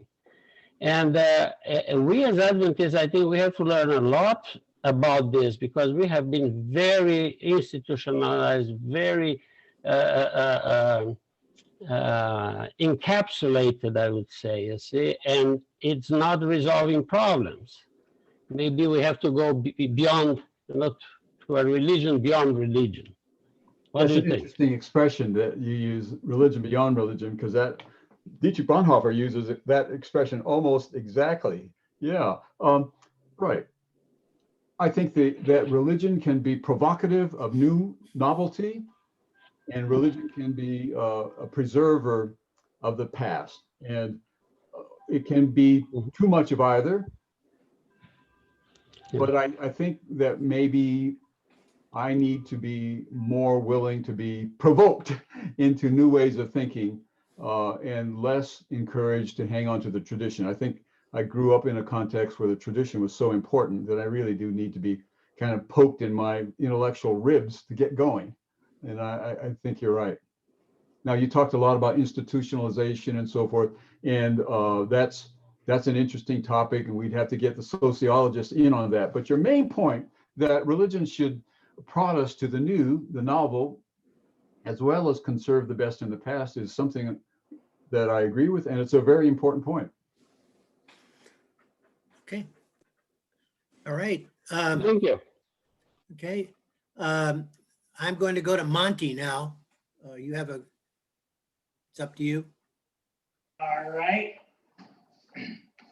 I am using a different mic. Are you able to hear me with this mic? Yes. So I have kind of so the video that we watched, he was trying to make a connection between us and animals and talked about, well, we have maybe they don't have rights, but maybe we have some obligations toward them because they experience pain. And I have a couple thoughts about that. First of all, if we look at the quote unquote natural world, look around us, it's pretty easy to see that what's around us is a consumer be consumed natural world. And so I think oftentimes we look at it as humans to these animals, and it's like, well, we're supposed to keep them from having any pain. Well, that's certainly not the case in their own world. So I think that's an interesting thing to take into consideration. And then I want to stretch a little bit further on this idea of experiencing pain, because what do we really mean by experience, to experience pain? And here's some examples about plants, because as vegetarians, many vegetarians feel superior about not consuming animals and not causing them to have pain. But what about, we're starting to learn that plants respond. So one example, or plants respond to being damaged. They respond biologically. So are they experiencing pain? So one example is there's a tree that gets eaten by giraffes, And when the giraffe starts to eat on those trees, they have a biological response that then sends out chemicals that makes them less desirable for the giraffes. And not only do they have a biological response to being eaten, but they share that response with the trees that are around them. And the giraffes learn that they can't just go to the tree next door and start munching on it, because it has already responded to the giraffe's attacks. And because the first tree has communicated to it. And so they actually have to walk away to another group of trees and start eating and then have the same thing. So what do we mean by experience pain in terms of us connecting them with our experience? Is it just the animals that experience pain? Do the animals also experience pain? Are we going to count the plants in the same formula? And then if so, we're in kind of a tough spot to not cause any pain. And so are we just having to find our way of dealing with a fallen world? And maybe the main problem isn't causing pain, but figuring out a way to do things in a sustainable way, which I think many of our practices don't do. Anyway, those are my thoughts. Wow, thank you. Those are very helpful comments. On the first point that the animals are or all beings, that life is, all beings are cannibals, right? On that point, I think Peter Singer would just agree and suggest that true, but we ought not to needlessly add to that, and that many human activities needlessly add to the discomfort that non-human beings and human beings are experiencing. So true that this is, this is a horrible thing to do, but just think about it. Imagine how many living creatures are screaming right now because they're being eaten alive. Now, if we could hear that, it would be Rabbits do that. it'd be just, beyond belief. Well, So okay. you're right. You're right. Also, we want to say there's a whole lot more collaboration in the non-human world than we have sometimes thought. But the point that we live in a predatory ecological system is just true, and we have to face it. And I think the first creation story helps us to face that more easily than the second creation story does. Now, this issue of experiencing things is a fascinating one, because the more people know about everything, the more it is apparent that things we thought couldn't feel do. And I have never heard your story about the trees and the giraffes, but it's a marvelous, marvelous story, and I'm glad you shared it. I think if I can just go into process thought here just a little bit, I would like to say something that Alfred North Whitehead says, and that is, by feeling, he says, we should mean taking into account.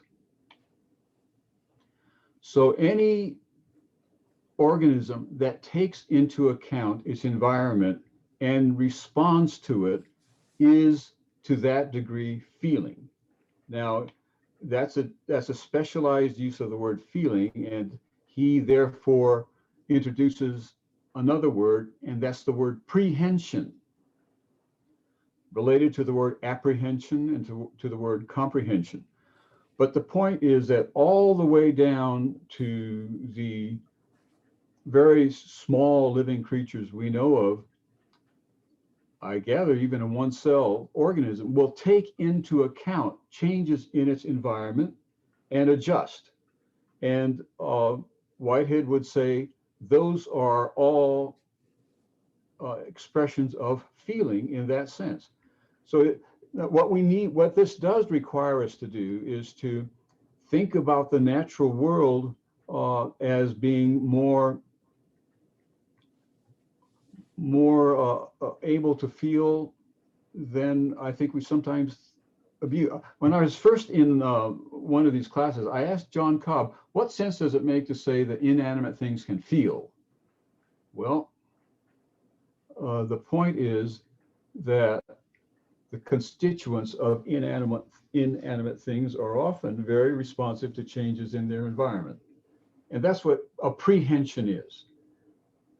Some people call this panpsychism, but that's not quite right because panpsychism implies consciousness. But Whitehead's point is that one can feel in the sense of taking into account one's environment without being conscious about it.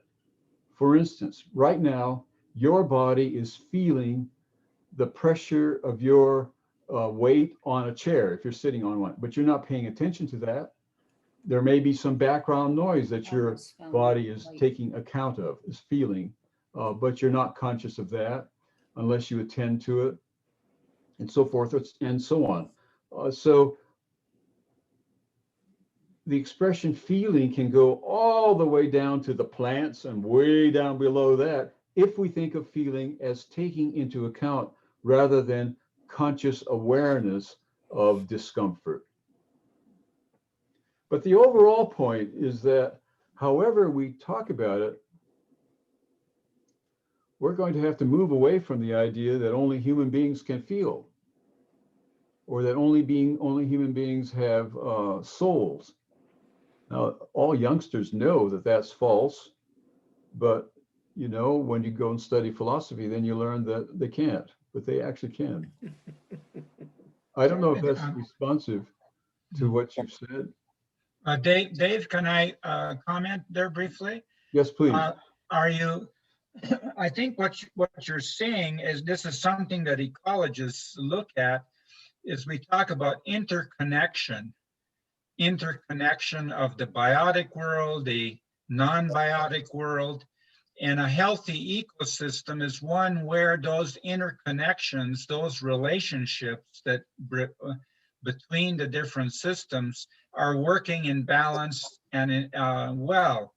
When they get out of balance, you know, when the system is, you know, is moving towards some kind of a tipping point that leads to collapse of the system. It's not just the inanimate ones that collapse, but even the inanimate. We can see this in terms of what happens when there's major disasters that upset landscapes and things like that. Maybe is that kind of what you're thinking, this idea of transferring feeling to relationships, to interaction, to interconnectedness? Is that really what you're getting at? Well, I think that's important, but that's not what I was getting at when I introduced the language of prehension.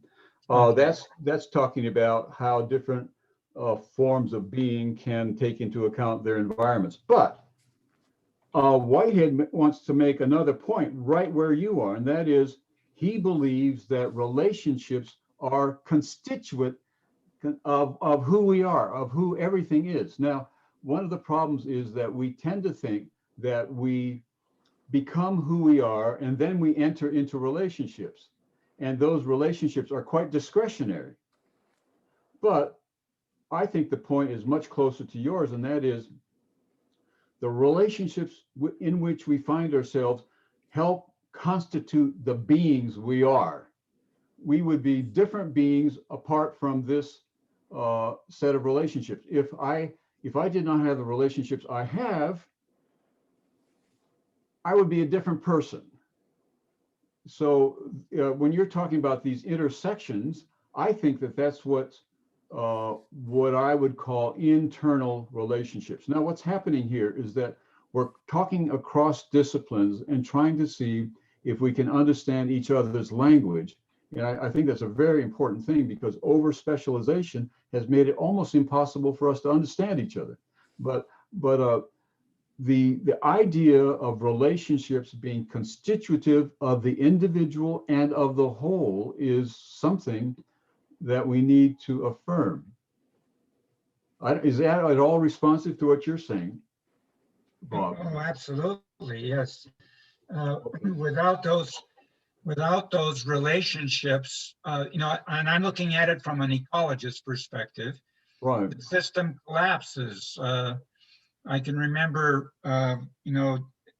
ecologists that look at rainforest dynamics, and there's a Smithsonian has a wonderful research institution in Panama, and they've pointed out that within one hectare of a rainforest that they're studying, there can be hundreds of species of birds, of hundreds of species of plants, and then you go down to the ground level, and then you go to the subsoil level, all the species. And if that system is healthy, it's healthy because there's interrelationships between all of the constituent parts. And when some of the parts get out of balance, the whole system can collapse, inevitably, or get out of balance. So I think we're talking about some of the same things, but I think you're right too, that the specialists in different fields, we kind of talk past each other, maybe don't understand each other. I want to bring a little bit of what I said back into that. Yeah. I don't think that we would be happy with the morality of balance, though. If you think about it, so here I live in Beaumont, I would not be happy with the society that its only moral standard was that we keep our community balanced. So we overlay a lot of things on top of balance alone. So when we think about ecology, we often think of just balance, but what's the morality related to that? And it's pretty complicated, and I think it's much more involved than just balance. Because balance could involve all kinds of behaviors that we wouldn't be happy with that would still keep things in balance.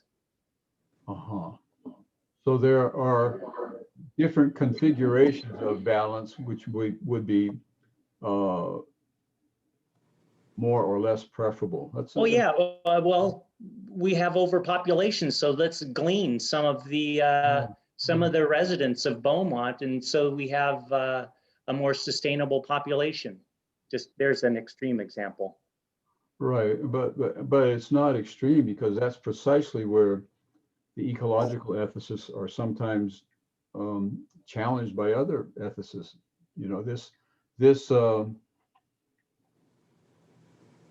If one starts with the whole, it's really hard to get down to the individual. If one starts with the individual, it's really hard to ratchet up to the whole, and there's a real tension there. The justice people in ethics and the ecology people in ethics, for the very reasons that you're mentioning, have a lot of talking to do, and sometimes that talking isn't very pleasant. Does the COVID virus have any rights to exist? I'm spending most of my time trying to eliminate it entirely from the earth. But maybe it has a right too. Well, I think we should stick pretty close to Peter Singer here and talk about, kind of be hesitant to talk about rights. I think rights language. Okay, privileges. Pardon me? Does COVID have any privileges, or it's doing fine at the moment, and we're trying to eliminate it from the face of the earth. Right. So all living beings have interests. The COVID-19 has an interest in living and multiplying, right? Right. And we need to take that into account. I haven't seen much in the way of ethicists talking about the interests of the COVID virus recently.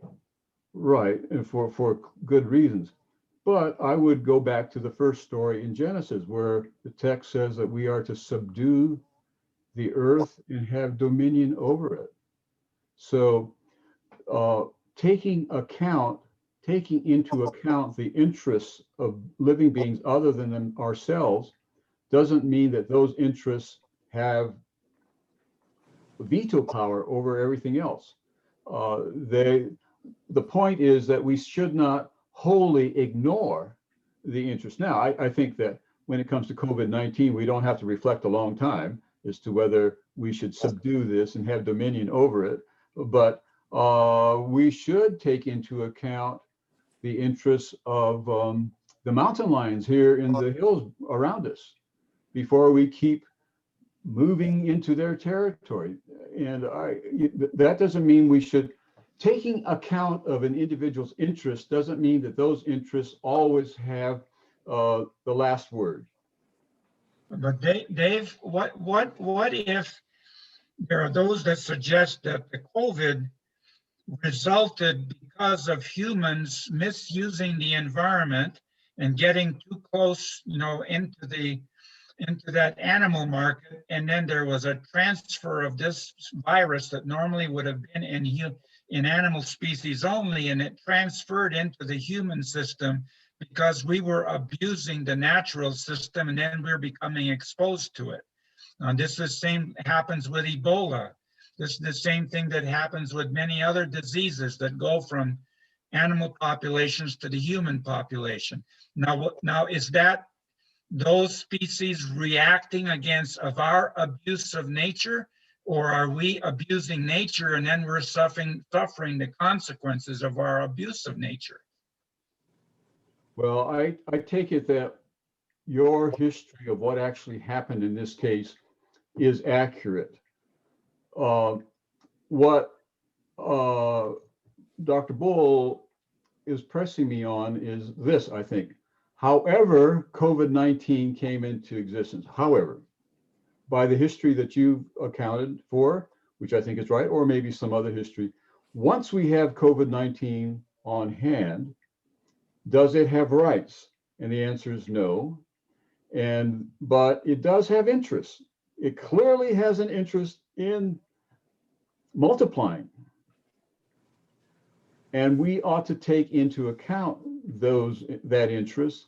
But on consideration, we need to subdue that interest and have dominion over it.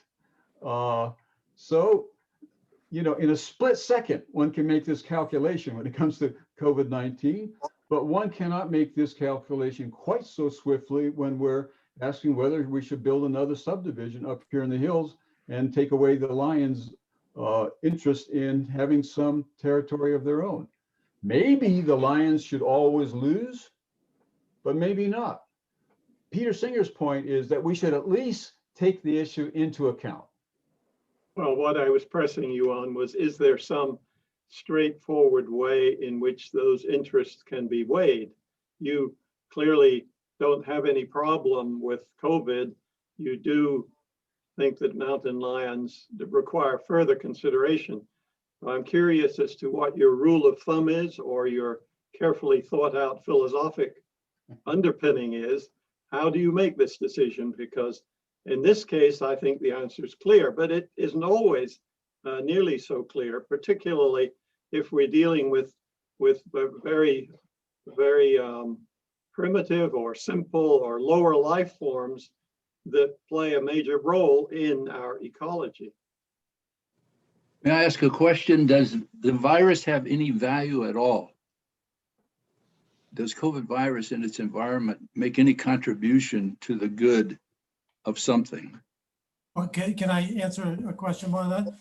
As regards to viruses, it's my understanding that they're really not alive, in that they cannot replicate out of themselves. They have to get into another species cells in order to replicate.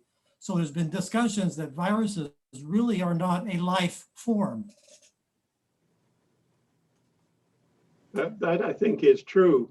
Maybe then, do all life forms then have interests? Well, the virus is looking for hosts all the time, right? Quote unquote. So in other words, they're parasitic. They make no contribution whatsoever to the good of anything. Well, I don't know. I No, can't imagine that COVID. There are certainly viruses that make contributions to a wide variety of life forms. we owe to viruses improvement in many of our plant species, many of our agricultural, the things that we grow for food have been improved by viruses. Certainly flowers have become much more beautiful if they're partially viral infected. Does that count? Well, I guess I'm asking the COVID virus, is it inherently evil, makes no contribution? I guess that's the question I would have. I think from the ecological perspective, this virus helps to reduce the population, and I think we are overpopulated. So in this way, I mean, it's playing an ecological role. I mean, by we not respecting, you know, the wildlife and the ecology, I mean, that's in the situation we are now, and that's probably a role of the virus. I know that the conversation today is heavily into ethics, and this is not a field for which I know much, and it has its rules and postulates. But it's interesting to see that, and following the example that was done before, for instance, with the giraffes and the trees, I definitely, that makes us think, and it's an example that I never heard, but at least a thing it came to mind is it has to be some distinct ecological perspective between the giraffe going to another set of trees versus humans cutting down these trees to make fuel for soya fields, I mean, to feed more cows, to produce more hamburgers.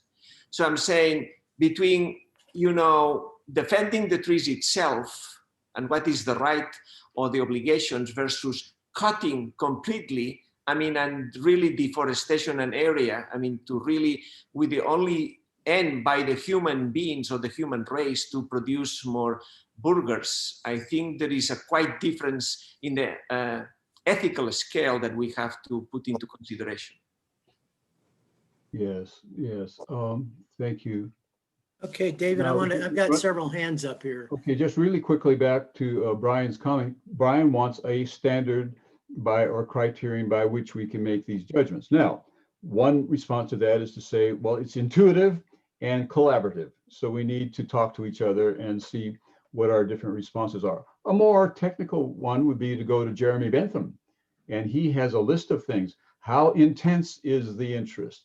How long-lasting is the interest? How much propinquity does it have? That is the interest near or far away?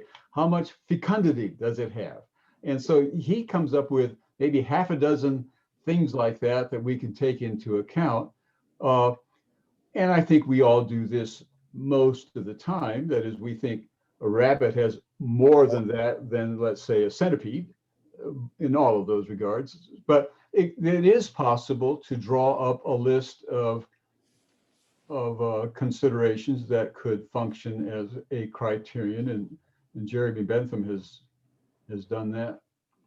We don't have to use his, but he's an example of someone who did. Great. Okay, David.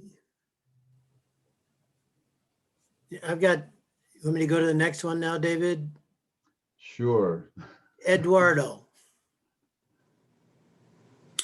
David, I want to tell you the experience that I have of taking care of your place in Mexico. And let me tell you, I feed the wild birds every morning, my dog and horses, and they almost talk to me. They move, they fly, they sing, they bark, calling my attention because they want to eat.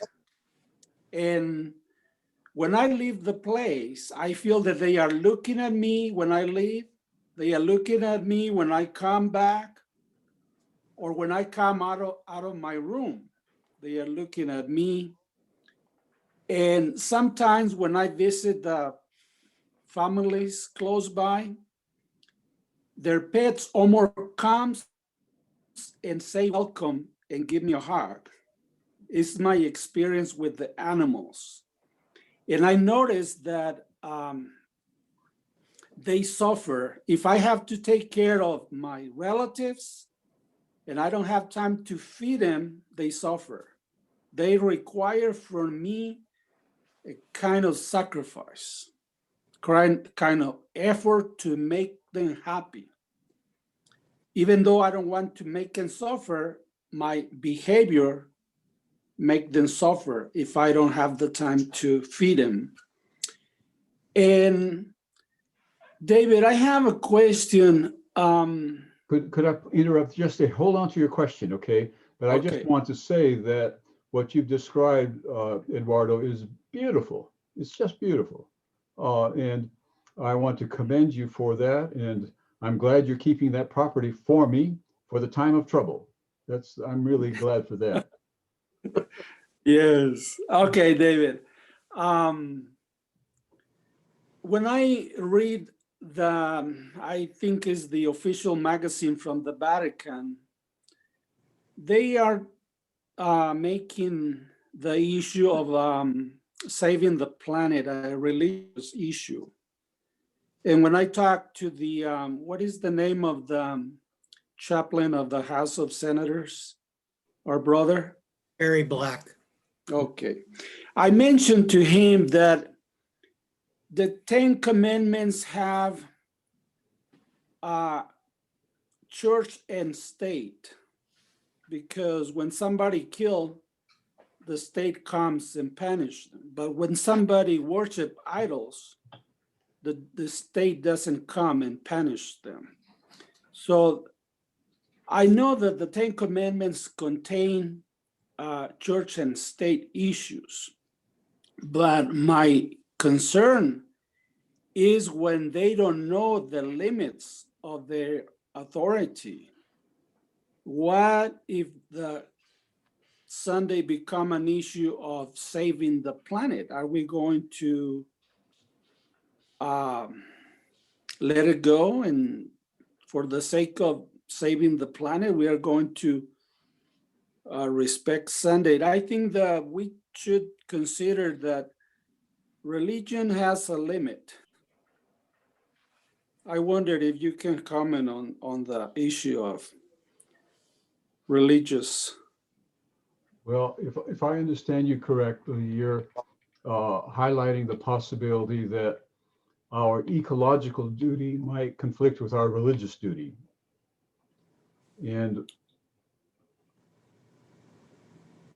when a person dodges a question, I think he or she should at least admit that the person is doing so.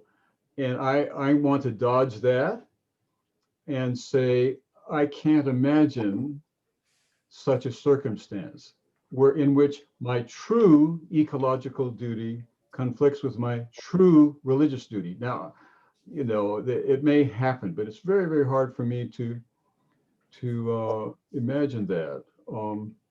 So now I do think that it's possible to use ecological claims in order to remove the freedom of people, religious freedom and so forth. And I think your comment warning about that is very appropriate.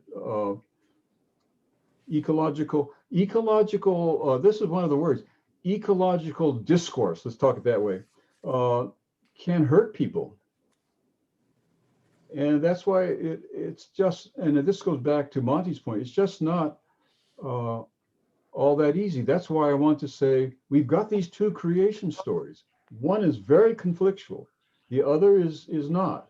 And we need to keep moving back and forth between them, because each one has a contribution to make to our understanding of the situation. David, let me make another little comment. Okay. The ants trying to eat all my flowers, my garden. And so I don't feed them. I try to kill them all. My behavior toward the ants are very different than the birds. I think they are crossing the limits of my rights. And the similar, I see it in abortion. I am a pro-choice because I think that the right of the woman, it needs to be respected regardless of other people thinking, because it's her body and she has a right on her body. So what I think is that as long as people do not cross the lines, we are perfectly okay. But when they cross the line of the rights of other people, we are in trouble. Okay, okay, let's take your point. I got a question here, David. Back in the days when you and I were in seminary together and sitting in Roy Branson's seminars and all the required reading, there was a book I think he assigned us called Reverence for Life by Albert Schweitzer. How might Albert Schweitzer's concept contribute to what we're talking about? Well, I think that's really an interesting issue because for Schweitzer, we have to reverence all forms of life right down to the most rudimentary. And he doesn't flinch on that at all. On the other hand, he says we inevitably exploit these forms of life, and for that we are guilty. Now, you know, most of us think that guilt is occasion when we do something wrong that we did not have to do. But there is a kind of inevitable guilt on the part of Schweitzer when he talks about how he and others must destroy certain forms of life in order to live, on the one hand, but we are not guilt-free when we do that. Now, I don't think walking around with that kind of guilt is a healthy thing, but that's how he views it. Now, the practical application of that, though, for him is that one should not do any more of that than one has to. He talks about the farmer who cuts down the hay and some flowers lose their lives because of that, or he's doing what's inevitably he has to do, or she, and there's that guilt. But if on the way home, that same farmer needlessly stomps on a flower, the farmer has gone too far.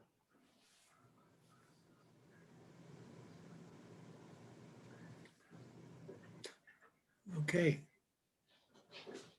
Okay, Daryl says there are 3 people who have their hands up for a long time, so let's get to them quickly. Okay, Laura. Thank you. I wanted to just make a compliment, an observation, and a quick question. First, the compliment. Thank you so much for this presentation. What I particularly valued about it, you know, in addition to just how intelligent and informed and well documented it was, I also so appreciate how, Dave, you continually are driving our attention to the middle ground.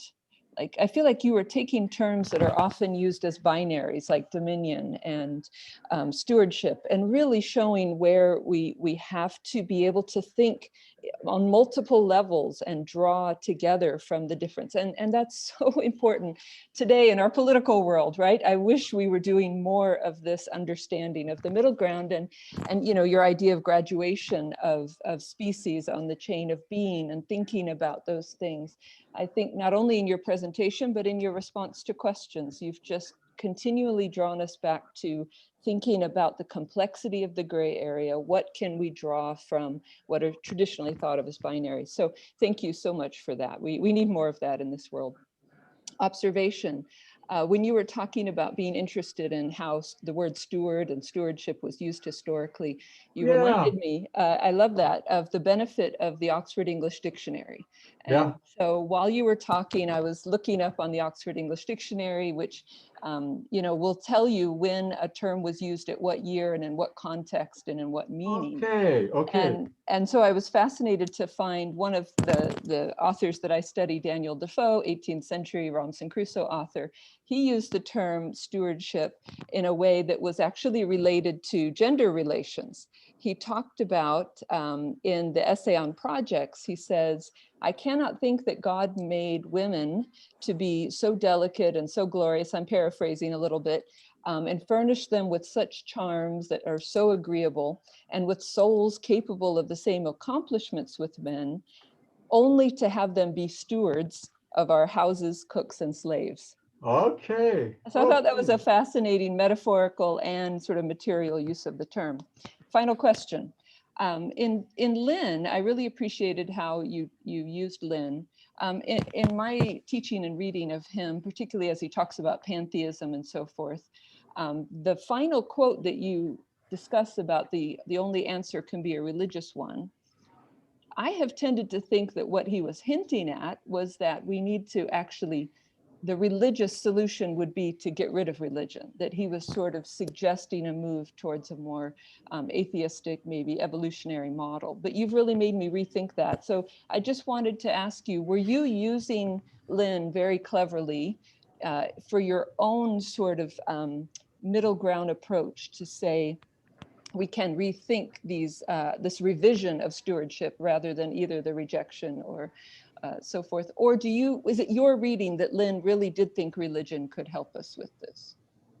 Well, I don't know how cleverly I did it, but I surely was trying to use what he wrote for my agenda. That's for sure. So I just have to confess that. And I took a little delight in my discovery that I could do that. And so I did. But I don't offer that as an exegesis of what he was all about. Now, on the Oxford English Dictionary, I wanted to look it up, but I didn't subscribe. I need to subscribe. I think it's about $100 a year, and I didn't. And it would be so helpful. And the word steward for in that context had a negative meaning, didn't it? It's not a good. Wesley said it's great to be a steward, and he said no, it's not so great to be a steward. Yeah, that's helpful. Now, on the earliest point, I do believe that rarely do we face a situation in which there's one principle, and the question is, will we honor it or not? I think the moral life is almost always a matter of doing the best we can with competing and valid obligations. It's just a different way of thinking about the moral life. Yeah, thank you for that. Okay, Bud. Thanks, Forrest. I guess I would parrot Laura's commendation to David. It was great. Just an observation based on the number of clips that I see on the internet where animals are playing. It seems to me that play is an inherent quality among the animals. I find that very interesting. I imagine, knowing that Brian Bull enjoys tennis, that there will be an opportunity for him to play tennis in the Earth Made New. I think that a lot of us enjoy baseball, and there'll be some degree of baseball on the Earth Made New. And again, just observations. We believe that the definition of soul is a combination of body and breath. And because of that, my dog has a soul. And I'm wondering, another observation, when the lion overtakes the animal for food, if somehow, some way, before that animal dies, if the Lord somehow does not give them some unconsciousness, so they don't have to deal with the pain. Just some observations that whether or not are worth discussion, I don't know. Thank you. Oh, they very much are worth discussion. On the third point, that is, are animals given some anesthetic before they are cannibalized? I hope so, but that's a question that the scientists would have to answer for us. I don't know. They could tell us whether that's so or not. I like to think so, but I don't know. On the business of the dog having body and breath and being a soul, yes, for sure. And I think increasingly we will want to say we don't have souls, we are souls. And so the soul is not a thing, it's a process. It's like the word mind. Let's use the word mind. Where is the mind? Well, the mind, strictly speaking, is a process rather than a thing. So we say mind the gap or mind your manners, things like that. And I think we should say the brain minds, just like the ear hears and the nose smells and so forth. But we tend to think of the mind as a thing and therefore get into trouble. But for sure, you're right. Now, on the issue of play, I'm so glad you brought that up because there are two issues here. One, do animals or other forms of life actually play? Or are all of their activities, which seem playful, actually related to their various needs for survival? And that's an interesting thing. You know, I don't know what the biologists say about that, but I tend to think that they really do play. That is, to play is to do something just for the fun of it, which may or may not have some practical value for the organization itself. I see Dr. Zuccarelli jumping in on this one, and he surely would know. What do you think, Tony? You need to unmute yourself. Actually, I was going to make a contribution in the form of a suggestion. It's a very interesting video available. You can get it online and you can play it on your laptop or computer called My Life as a Turkey. Oh. It addresses almost all of the issues we've discussed, including reverence for life, no matter how insignificant it seems. Thank you. Okay, let's look up My Life as a Turkey. That'd be good. Thank you. Who's up? I got Rodney Corker. David, thank you for the journey today. Very important. I really appreciate that you got into today's issues. I'm a person who likes to use metaphors, and I developed 3 late in life that I use. I want to share those, and I want to share a little about a personal transition that I've made in life that has to do with today's topic. But the metaphors that I use is, firstly, I have developed and apply a reverence for life, and it's personal, it's imprecise, but I think it's something that is basic. We've talked about it, is essential. I think we all need to have a personal understanding of what it is to be reverent about life and creation. The second one is I have an image of Jesus being the good shepherd, and it comes from a lot of Christian art. But how does Jesus function as a good shepherd tending his flock? I find that very useful. But the one that I apply every day is, or try to apply every day, is what is it to live under God's grace? And I ask myself that as often as I can. You know, what does God expect us to do living under his grace? And that eliminates a lot of violence and a lot of cruelty, or cruelty, maybe all violence. And so my proposition is this, is that violence, cruelty, being cavalier with life is not good for the soul. Our hearts and our souls and our minds weren't made for this. And I'll give a little personal testimony. is that in my youth, I lived with a lot of violence. It was routine in my life. I was a trapper. I broke horses. I whipped horses, sometimes until they bled. I hunted.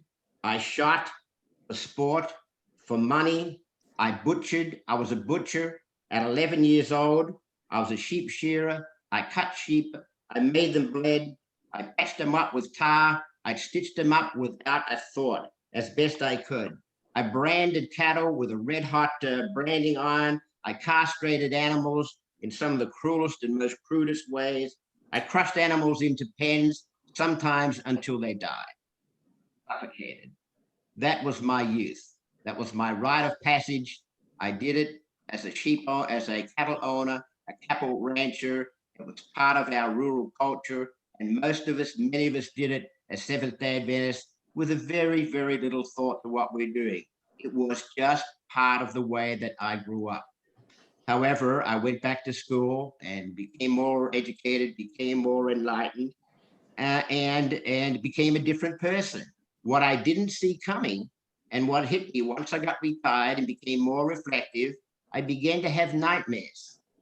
And 70% of my nightmares are about cruelty towards animals. And I'm 10 years into these nightmares.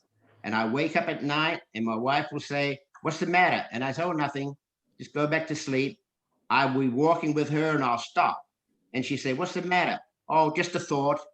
70% of my thoughts that stop me in my tracks are to do with some cruelty I invoked on animals or an animal when I was younger.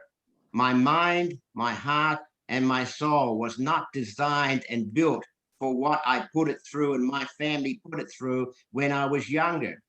You see? So I had to become a different person, but I had to deal with it at the root of religion, but really deal with it personally at the root of my soul. I don't ever expect to outlive these nightmares. They're diminishing. I'm working with them. I'm trying to reconcile them, but they're part of who I am because it's part of what I did. You see? And so my proposition is we aren't built to be violent and cavalier with life. We aren't built to be cruel. We need to stop it from all aspects of our life. Thank you, Rodney. The three principles you mentioned really are helpful: reverence for life, Jesus as a good shepherd, and living under God's grace. Thank you for sharing those. Those are really, I think, helpful guides that we can all take into account. Now, the stories that you told, I think if I can keep them in mind, have at least three interesting aspects. One, they tell us what people will do without really thinking about it. This conduct that you mentioned was taken for granted. Right. That I sometimes wonder what evils we are doing, which we just take for granted today. So it's the taken for granted shortcomings are really, really tough. A second issue that's there is that the nightmares you are having indicate that humankind was not made to do this sort of thing. Now, there are some people who never become as sensitive as you have become, but still, your point is that treating other living things this way has a negative impact on one's own self. And I think we need to pay attention to that too. The third thing is the most poignant one, and that is your need to, or not your need, but the fact that you are still plagued by remorse. Now, you know, and I know that you have been forgiven. So objectively, your guilt has been taken care of by God's graciousness. But that doesn't remove the subjectivity here. I think of, did Paul ever have nightmares thinking about the people he harmed or killed? I have bad dreams about things I have done that were wrong. I know I'm forgiven, Yeah. but when I look back on it, I can't ever wholly get free from it. Now, someone like Dr. Capino can help us here. Yeah, it's not about being forgiven, Dave. I don't think that's the issue. It's how do you stop it bubbling up? It seems to just bubble up like a cauldron of stuff that goes on your brain when you're asleep or when you're just reflecting, and it will just sort of flip out, and you think, I shouldn't have done that, or I should have done better. I should have put a lid on that. You can't stop the thought returning and bubbling out and feeling maybe some shame or feeling that you should have managed yourself better. I don't feel guilt about it. I don't feel the need to be forgiven. I'm past that. But it is, how do you stop the sense that something bubbles up where you should have managed yourself better, you should have known better, you should have functioned better. And maybe if I was understood the reverence of life and that I was under God's grace and claimed that, I wouldn't have these late in life episodes that I'm having that are diminishing, but I'm having them. It's like a penalty that I'm having to pay because I violated something that was created in me that I was not meant to hold that place. Yeah. Now, so you agree that you objectively been forgiven by God, but subjectively, the memories of these things plague you. Now, I think I know what the psychologist would say, and that is you need to process this.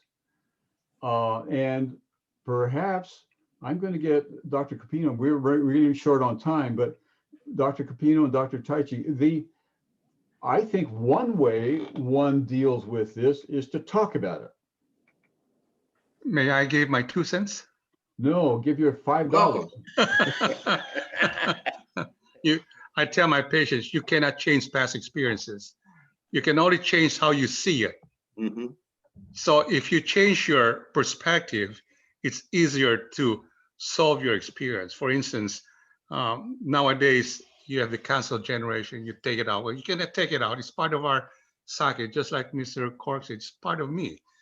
But if you see it as part of your what do you call this? You had mentioned milestone development. You were a farmer. You are expected to be a farmer. You cannot undo your life as a farmer. It's just like climbing up a ladder. You cannot get rid of those steps that you took to get you high. You just have to accept it and see it in a different perspective. Okay, so you're on the right track. I believe that's useful. So one does not think of oneself as perverse. One thinks of oneself as only word I can think of is primordial. That this was where you began, and you're climbing from that. Okay, I see it's 1 o'clock. Is there anyone else? I have Dr. Ford has his hand up, and that could be our last one. Okay, Bob, you have the last word. I'm not sure. I'm still trying to grapple with your idea of the soul and the process rather than a thing. Could we say, where is it in the Bible it talks that God breathed into the nostrils of Adam? Is it, now, am I maybe putting things together? And then he became a living soul. When the Bible talks about becoming a living soul, what does that mean? What does that mean? Was there something that was added, or was it the fact that that whole being, that human being, is made up of all of his parts, his emotions, his physical, his body, his environment, and they're functioning together as an integrated, connected, functioning system? And is that what we mean by a soul? Is that what you mean by process? Yeah, exactly. So William James will say the soul is not a substance, it's a function. So you're exactly right. And the text says the individual became a living being. The text does not say the individual received a soul. Right. As though it were something different. Okay, I think, go ahead.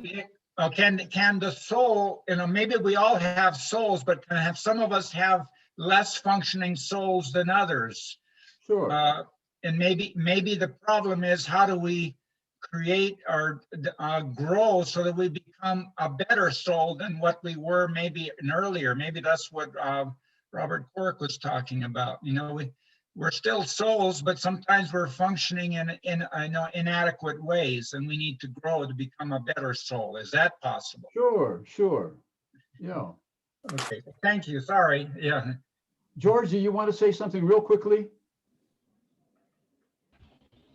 Yes, well, just you're right. The experiences have to be processed. The problem is people don't know. First, they're not motivated to process them, and second, they don't know how to. So they try to process by themselves or with prayer or things like this. For every sickness, every illness, there's a proper treatment, right? If you have pain, you don't take Prozac for that. And if you are depressed, you don't take Tylenol for that. So the same thing for this issue, the studies, memories from the past, they have to be processed properly under the supervision of upright, competent professional, and they can be helped a lot. They will not be erased. How, like Elmer said, they will never be erased. They cannot be denied, but they can be worked out. Just my perspective. Okay, I don't understand everything that is implied by that, but I do understand that we have an opportunity to process these feelings so that they don't power over us forever. Okay, I think it's time for the benediction. Here we go. The Lord bless you and keep you. The Lord make his face to shine upon you and be gracious to you. The Lord lift up his countenance upon you and give you peace. Amen. Thank you, everybody. Thank you, David. Goodbye. Good job.